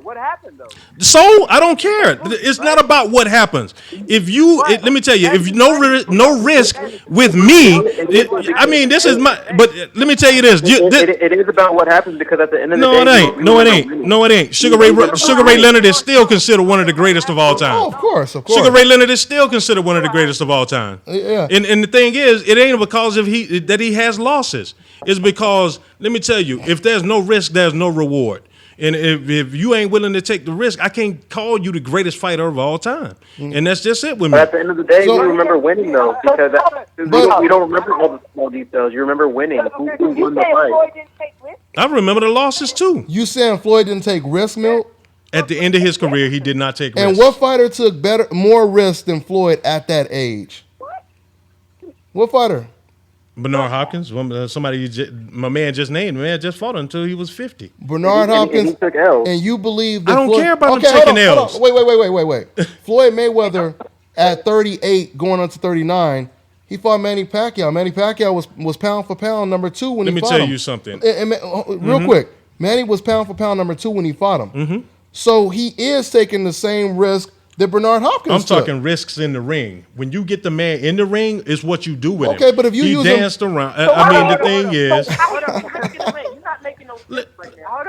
am I not making sense? Y'all trying to change my opinion on how I feel about Floyd Mayweather, and I'm not going to change my opinion. Plain and simple. The man was great. The man, the best fighter in the past 25 years. But damn, man, y'all. I mean, I ain't finna nut hug. I'm not finna like just give it up and be like. Up for Floyd. But when you say the man was a superior boxer. Milton, the man did a great job. Milton, please don't talk. Man, Milton, don't let the decafs influence you. This ain't no decaf argument for me. Listen, hold on, guys, hold on. I'm talking about when you start using terms like nut hugging, because that's the type of terms the decafs use. Because you contradict yourself when you do that. Because then someone would say, well, you saying Sugar Ray Robinson is better than him. So yes. That's why I wouldn't call somebody a nut hugger when we talking about boxing, because you're talking about Sugar Ray Robinson, we're talking about Floyd. And there's a difference between opinion and fact. Like all the stuff we talking about when it comes to Floyd Mayweather, a lot of this stuff is fact, but it's subjective, who you want to say That's is better. That's the part that I want y'all to understand. Okay, it is subjective. But the nut hugging... You can't tell me, because I'm not going to say he's the greatest fighter of all time. But nobody is saying that, though. Nobody told you to say that, though. You putting words in people's mouth. Okay, nobody's telling you to say that. But when I tell you the reasons why I'm not labeling him as the greatest fighter of all time, y'all going to tell me my opinions aren't valid. Nobody said your opinions aren't right. You didn't. Okay, let Miss Boxing Baby talk. Let's organize it real quick, and we'll take another call. Let Miss Boxing Baby, for a quick minute if you can. Go ahead. It's fine if you don't think he's the greatest of all time. Look, my two greatest are Muhammad Ali and Floyd Mayweather. People may not agree with me. What I'm saying to you is, when you have an opinion, make sense with your opinion. You said he never took risk in the ring. Okay, let's go to the Canelo fight. I ain't say he never Let took her risk in the finish, let her ring. finish, let her No. I'm not gonna let her finish because she's trying to put words in my mouth. I did not say that he did not take risks. You did say he didn't take risks. I did not. I said over the end of his career, at the end of his career, he did not take risks. I didn't say he never took risks. Okay, you didn't. No, you didn't say that, Milton. Yes, I did. You said I can't give it to a fighter. You said I can't give it to a fighter who doesn't take risks. That's exactly what you said. And I said at the end of his career, he did not take risks. No, but I'm saying at that time you said And then I they were can't give it to a person. and who y'all were doesn't take talking risks. about, what's his name? Say what? He fought Canelo at the end of his career. He fought Canelo in 2013. Listen. Hard. He said, let me talk. Let her finish real quick. Now, how can you tell me in that fight when he was standing directly in front of Canelo, hitting this dude with uppercuts and he didn't take no risk? What do you mean? You're not making no sense right now. How he didn't take risks? That dude was 20 pounds bigger than him. Okay? He was young. He was 13 years younger than him. And you telling me he didn't take risks and he won damn near every round standing in front of him? You're not making no sense right now. None. Look how Lara was moving. So, Milton, the ring so with what she Canelo, said- and look how Floyd fought Canelo. Floyd fought Canelo in the pocket. Lara was Exactly. moving a lot. He And when you still say couldn't hit him. take risks, He still couldn't hit him. look. That's a good Yeah, point. and I gotta say one thing. I just want to say this right quick. When you say Floyd didn't take risks, like Floyd never really had to take a risk and go for the knockout because he wasn't losing a fight. Exactly. So if he was losing a fight in the 12th round, then you said, oh, he lost because he didn't take a risk. I understand because, he should have went for the knockout in the 12th round because he was losing a fight. But every time Floyd Mayweather winning every round, what's the point of trying to knock his opponent out and open himself to get knocked out? You know what I'm saying? That's a great so point. So what's the point of taking a risk like that? But he may fighting opponents. He fought Canelo. He fought Pacquiao at the end of his career. So you can't say he didn't take risks in the ring. And he fought them in the pocket. So apparently he wasn't He running did not away fight from them. Pacquiao in the pocket. No, he fought Cotto. He fought Cotto and Canelo in the I got pocket. another one. Make To add to Arab's He did not point fight in regards Maidana in to, the like, pocket. He fought him on the ropes. He didn't fight him in the pocket in the first Tough. fight. A lot of fighters are Let me afraid to tell fight you, on the he ropes. was being pressed by Maidana into the ropes. Yeah, he was being You know what I'm pressed. saying? But So it was Cotto, but Cotto and Canelo. But Okay, so to add to Arab King's point in regards to taking risks because he didn't have to because he was winning the fight. Fighters got to do what works for them in order to win the fight. And I understand that. Pacquiao I understand fought that. Marquez for the fourth time. Pacquiao was ahead on most cards going into the 6th or 7th round, and he took unnecessary risk and got knocked the fuck out. So I mean, what's going on, Coach Sheldon? What's going on? He was on his way to stopping Marquez, and Marquez nose was broke. And what happened? He jumped in there 1 second later, got put to sleep. Yeah, but once again, I mean, when it comes to taking risks, what's so crazy about this whole conversation is Floyd Mayweather takes more risk, if you really think about it, than the average fighter today. Just like AK said right now, when Lara, who was naturally closer to Canelo's size, he fought a Canelo. He was almost the same size, and he was backing up. Floyd Mayweather, who was 15, 20 pounds smaller than Canelo Alvarez, he was pushing Canelo forward. He was walking down Canelo, and he really did try to knock him down in that round where he caught him with the uppercut, and he backed him up to the ropes. He was trying to catch him, and that's when Canelo went into that pickable style, and then all of a sudden he came out with like a couple hard shots, and then Floyd he backed up like, okay, he ain't ready to go. We already know Floyd Mayweather don't have the biggest boulder punches or anything like that. So I mean, if he is going to knock somebody out, it's going to be with something they clearly don't see. He ain't going to just walk somebody down and just keep hitting them with hammers until they give up. You know what I mean? So I mean, when you're talking about I seriously risk, think he could have. but that's seriously extremely think he could subjective. have. That's extremely subjective You know because what? no one has knocked out Canelo, no one has knocked out Marquez. So it's not like he just had these dudes And out. you know what? It ain't necessarily that he had to get the knockout. Mm-hmm. It ain't had it even with Pacquiao.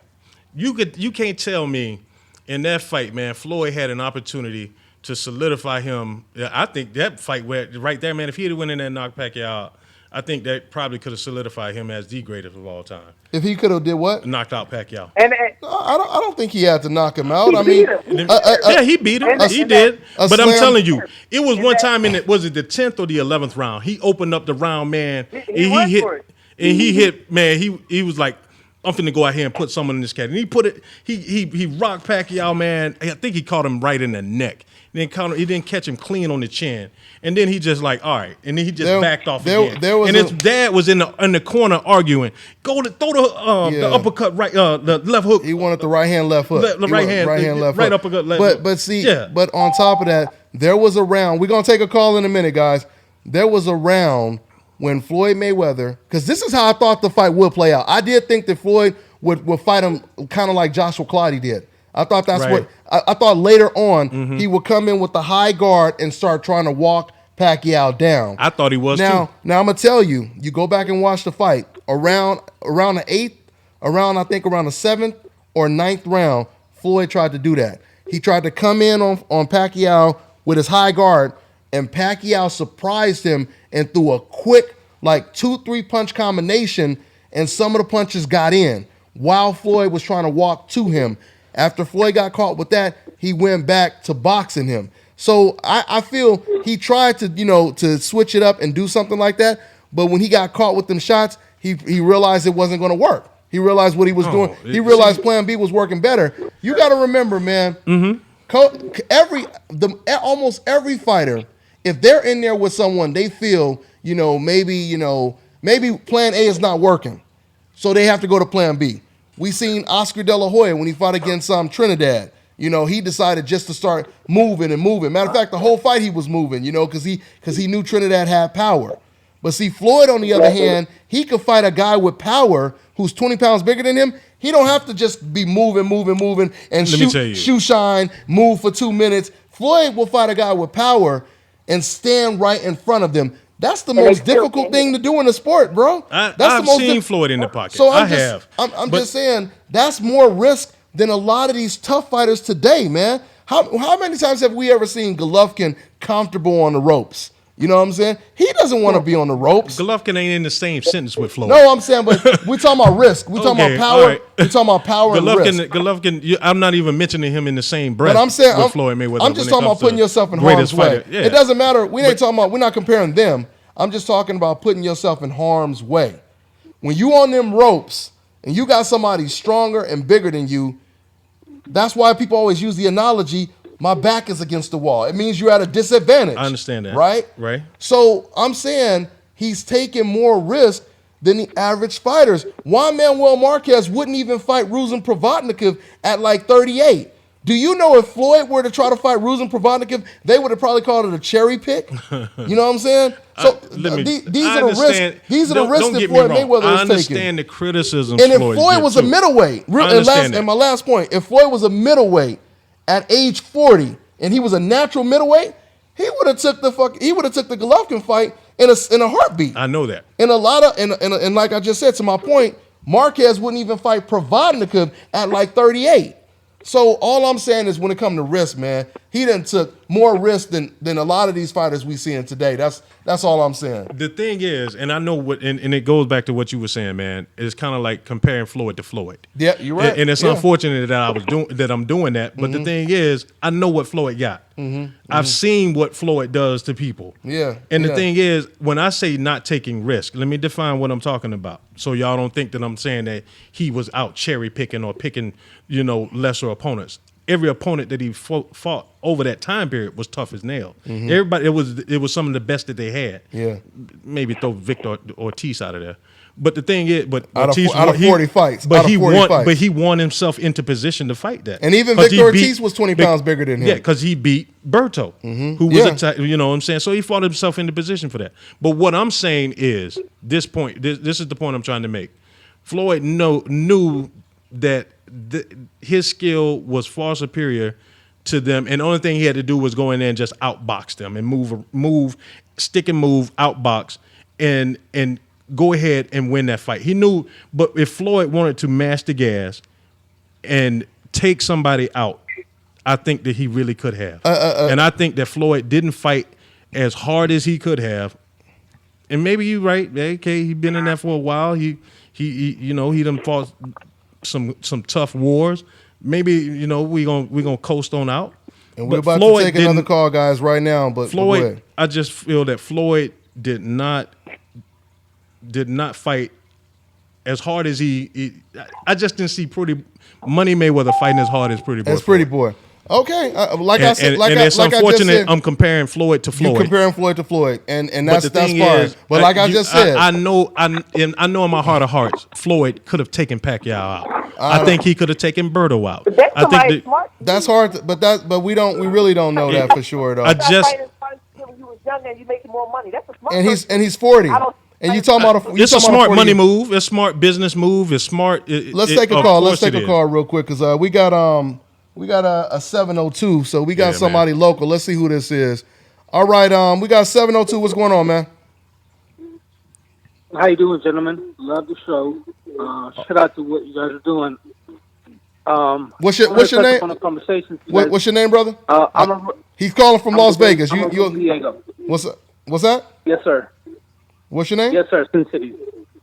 Amaru Diego. Okay. What's going on, man? What's going on? Number one, I love the show. Love what you guys are doing. So shout out to that. So are we talking about Floyd pound for pound, or are we doing the Canelo? You could talk about whatever's on your mind, bro. You don't have to chime in on that. We could talk about something else. We talked about that enough anyway, so go ahead. Okay, I just want to make sure that I'm courteous on the brothers. Number one, when it comes to Floyd, there's always going to be a lot of people that are going to have objective views and are never going to be happy. As a lot of people. Hold on, brother. One quick second. I want to tell somebody you got some noise in the background. Whoever it is, it's some noise in the background. So if you guys could kind of put your phone on mute while you're not talking. Go ahead, bro. Go ahead. Okay. When it comes to Floyd, there's always going to be objective, and there's always going to be excuses. The next guy, X, Y, and Z, as we've seen.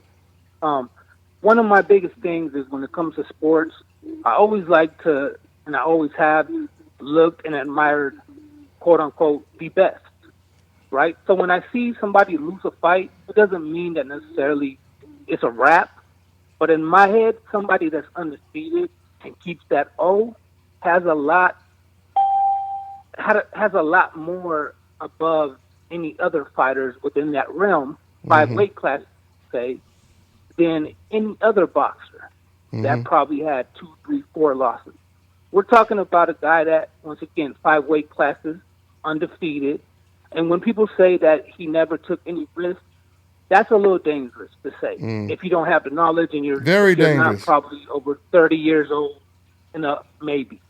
Because I met Floyd in 1999, so I've seen the whole Pretty Boy movement. He took a lot of risks in a lot of fights, especially with Top Rank when it comes to Floyd. But the argument's always going to be made. There's a lot of variables that comes to Floyd. We know boxing is racist. The elephant in the room is out there. We know how things work. We know how people want to position boxers and athletes in certain areas to become that star. So when it comes to Floyd, I can say, as far as television, I'm 37 years old, and I know the team, I know the man, et cetera, which is irrelevant. When it comes to television and footage, I could probably say 98%. He's probably the best of all time to me. Outside of any public, Muhammad Ali, what he did for his people, my people, the country, and all of that type of stuff. Outside of that, than just the sport, I think a lot of times people get a lot of other things involved with the sport, and I don't want to mention any news, channels or any commentators, because, lawsuits and things of that nature, they've been very nasty to Mayweather Jr. when it comes to giving him his props. Everybody knows that. And I believe that people talk about Triple G. I believe if Floyd was 33, we're probably in the same area. I think he'd probably beat Triple G. Oh, no doubt. It's like a lot of people did not think he would beat this guy and that guy and that guy. And I can go through the names, but I don't want to take up too much time. when it comes to Floyd. Mm-hmm. You know, but the man is 40 years old. I believe he's done the best in the business when it comes to boxing, better than anyone else. And to be smart is not to be a coward or to be stupid in any way when it comes, because a lot of times people want to mix up the business with sport, but they're not really thinking that it's all really all in one. So that's kind of my opinion when it comes to Floyd Mayweather. And then the comparisons and things like that, we can do that all day, but it's different eras, it's different boxers. True. And I think we're talking about boxers that have losses on their resume. Mm-hmm. And we're talking about a boxer that's undefeated and never lost a fight. Mm-hmm. And fought the same type of styles that Hopkins did. But go ahead. Yeah. Floyd always has more to lose in every fight, so you got to keep that in mind too. Mm-hmm. That's true. And which is the reason why you might be a little bit more, tentative, a little bit more timid in the Berto fight, because this is your last fight. It would be extremely embarrassing if you get caught with something and you do get knocked out in your last fight at age 40 or whatever. You about to retire and you overlook this dude like, oh, this is Berto. Let me just walk through everything he throw and get him out of there. Exactly. Let me tell you, if there was one more round in that fight, I think a lot of people, gentlemen, they don't understand that Floyd, since fight one, he's always trained and gone the same way as far as his training and everything goes. But any opponent, it's always been how Canelo kind of took this fight. To me, it seemed like he really trying to make a point, and it looked like he really went into camp, and it was 350% on everything that he did, and some extras. To me, yeah. Also, when it comes to Canelo and Chavez, this is something I knew probably a couple years back. With all due respect, I always looked at Chavez like, this guy's kind of like a punching bag, really. He's writing his dad's name, et cetera, et cetera. Then when this fight started to pop up, of course, you got the TV and the internet, you guys a channel and everybody else. And then even in my head before I put the ticket in yesterday or the day before, for some reason I'm thinking, okay, maybe I take Chavez knockout and let's get the big money. They even got my head kind of working differently, opposite of my knowledge, wisdom that I already know and already have. And that's the influences that come from the media and things of that nature. So to me, it wasn't really no surprise. And another thing that I want to mention when it comes to Canelo, I think when Canelo fought Mayweather, Canelo gained probably 10, 15 years of experience, knowledge, wisdom, understanding in that fight, taking that loss without him even knowing it.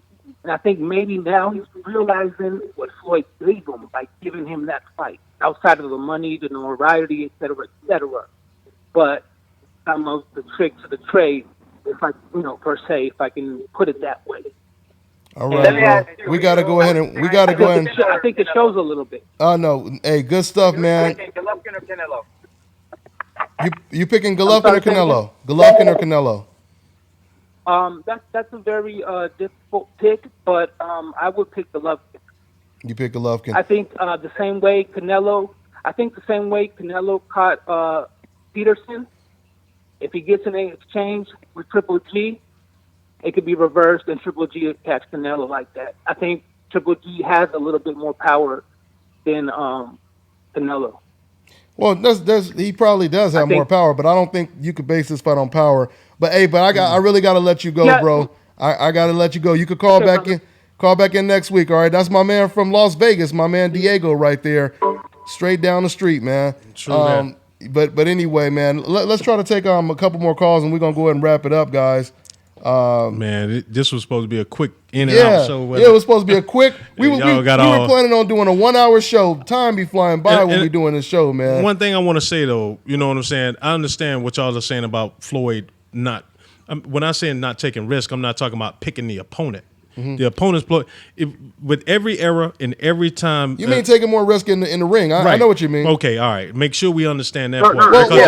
There's no one. You know what he's capable of, and it kind of leaves you more. You want you want to see more because you know what he can do. Thank you. Exactly. That's exactly what I'm saying. But let me just say this though: a layup and a slam dunk is both worth 2 points. It's 2 points. I understand. You know that. what I'm saying? But the thing is, when you see somebody come in with the windmill and they kick back and they bounce the ball, or they break the backboard, all of that, man. But it's still 2 points though. Those are style points though. Let me tell you, I understand that. I understand. I understand. But what I'm saying, and then also what I'm saying is, if Floyd had lost the fight and he was going for it, you know what I'm saying, and he got caught, I still don't think that would diminish anything from what he accomplished. Well, and that's my point. That's why when people talk, when we hear a lot of fans talk about the Berto fight, that doesn't affect what he's already finished first place.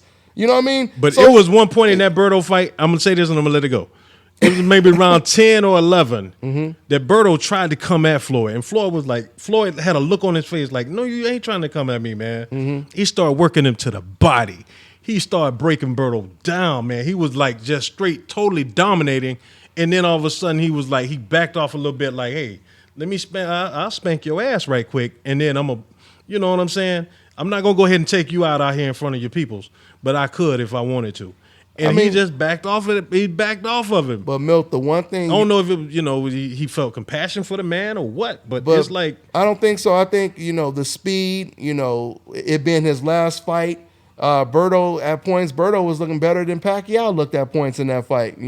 Remember, we can sit over here and say what Floyd could have did, but at the same time, Berto could have knocked him out too, though. Somebody made a point here talking about Frankie Randall. I don't know if Frankie Randall would have beat. Well, they done brought up Azuma Nelson, Salvador Sanchez. I don't even know. I don't even know what they're talking about though.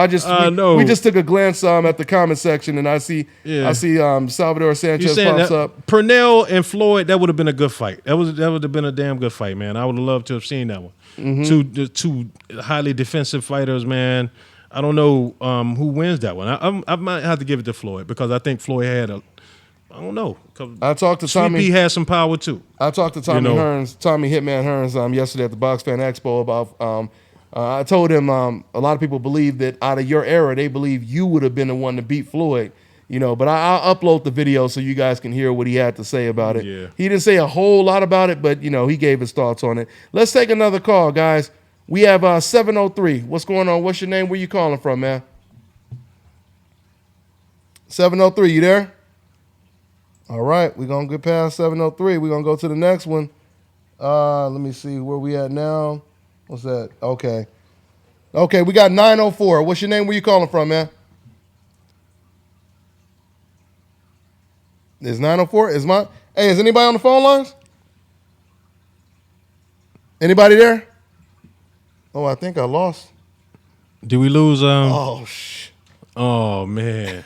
Oh man. It's all good. It's all we got a little bit of technical issue right over here. We got a whole lot of people online right now, but you know what? That's my cue. Hey, we apologize, guys. You can't hear us right now. They maybe can hear us, but we can't. Yeah, they can hear us right now, but we can't hear them. Yeah, but we're sorry, guys. We're gonna matter of fact, let me try to. Nah, forget it. We might as well just go ahead and wrap it up. It's already 2 hours. So we're going to go ahead. We left a lot to be discussed. We did squeeze in the Parker. We talked about everything, and I could take a glance at the comment section.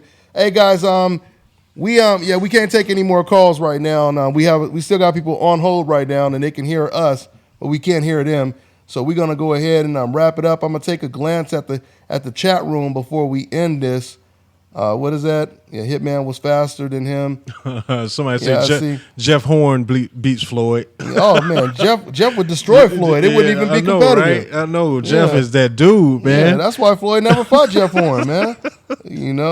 So. Oh man, how did Pacquiao come up with that one, man? They can never say anything about Berto ever again. Once again, man. Let me tell you, man. This goes back to risk outside the ring, though. And like I said, I know you. Right. You said you were talking about just in the ring, but we need to talk about risk in general too. We might as well. You know what I mean? And once again, Manny Pacquiao, since he decided to fight Bradley, which I agree with the rematch, he should have gave Bradley a rematch. He needed to get his belt back. But Manny Pacquiao, when it comes to taking risks, since he's been a welterweight, Floyd Mayweather has taken more risks than Manny Pacquiao, So the list just goes on and on when it comes to fighters that that Floyd Mayweather took more of a risk against. But we're gonna go ahead and we're gonna pull in the closeout music. Somebody just made a good comment though, man. Who is that? Bob Fresno, Prime Cotto against the Prime Canelo. I think Canelo is moving into his prime right now. Canelo is at both. Are you talking about if they both naturally the same weight? Yeah, naturally the same weight. And Cotto with them left hooks to the body, and Cotto with that strong right hand. I don't know, man. That's a good fight. That is a good fight. That's a damn good fight. But you know, he caught Cotto, but that was not. That wasn't old school Cotto right there. He caught. So you know, I don't know. I think Cotto might get him. Actually, they were naturally the same. Naturally weight. Same weight. Yeah, man. And you know, what's going on here? Yeah. So anyway. I do believe. I think Cotto takes that, man, and Cotto in his prime, because I've seen him. You know, a lot of people don't think about fringe fighters like. I'll give you one example. Like when Floyd was on the way up, man, like Chop Corley, and a few others that were out there, man, when Floyd was fighting. But I know Floyd been in his wars, and I know he's been in some tough fights. And at a certain point in your career, you got to kind of wind that down if you want to prolong the career. I get that, and I understand that, and I try not to diminish him because of that, but. You know, if he had gone out on his shield at some point, or had to been, you know, told that he lost the fight because he got knocked out or whatever, or if he lost, he came up short. I just don't never see anybody outboxing Floyd ever. And if you would have ever beat him, you probably gonna have to stop him. Yeah. But to do that shit, we're gonna have to catch him.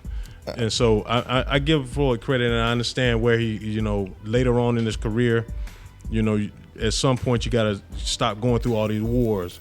You know, he's moved up, and the young lions is trying to take his head off. So I get it, man. Don't get me wrong. But at some points, man, I know that I saw in certain fights, and I think he was actually, you know, he was trying to come at Ghost Guerrero when he was fighting Guerrero. But let me tell you, man, I really and truly believe if Floyd had just sat down, he probably could have taken Guerrero out too. I mean, there's a lot of fighters that a lot of fighters could have knocked out. But once again, you know, what they have gotten knocked out in the process. Something Floyd Mayweather said that made a lot of sense. He said the quickest way to get knocked out is trying to knock somebody out. True so that. That's why whenever we ask the rhetorical, well, not rhetorical, but whenever we ask the traditional question, you know, do you want to get a knockout? Are you going for the knockout? We interview people. Right. What do they always say? Yeah. I'm not going in there to knock him out, but if it happens, it happens. That's right. So yeah, that's you know. That's one of the first things you learn, you know. In the True, sport, and I don't think he would would go in there intentionally not trying to knock someone out. But you know, I think that Floyd knew that at some point, man. I think Floyd knew nobody's touching me, man. As long as I stay on my boxing, and as long as if I don't take, if I don't go in here to and try to knock this guy out and just stay on my boxing, I'll never lose. I don't think anybody's gonna beat Floyd. And no one else, no other boxer can actually say that. What you just said right now, no other boxer can say, if I just box this guy, if I just box that guy, I'm not gonna lose. I'm not gonna lose.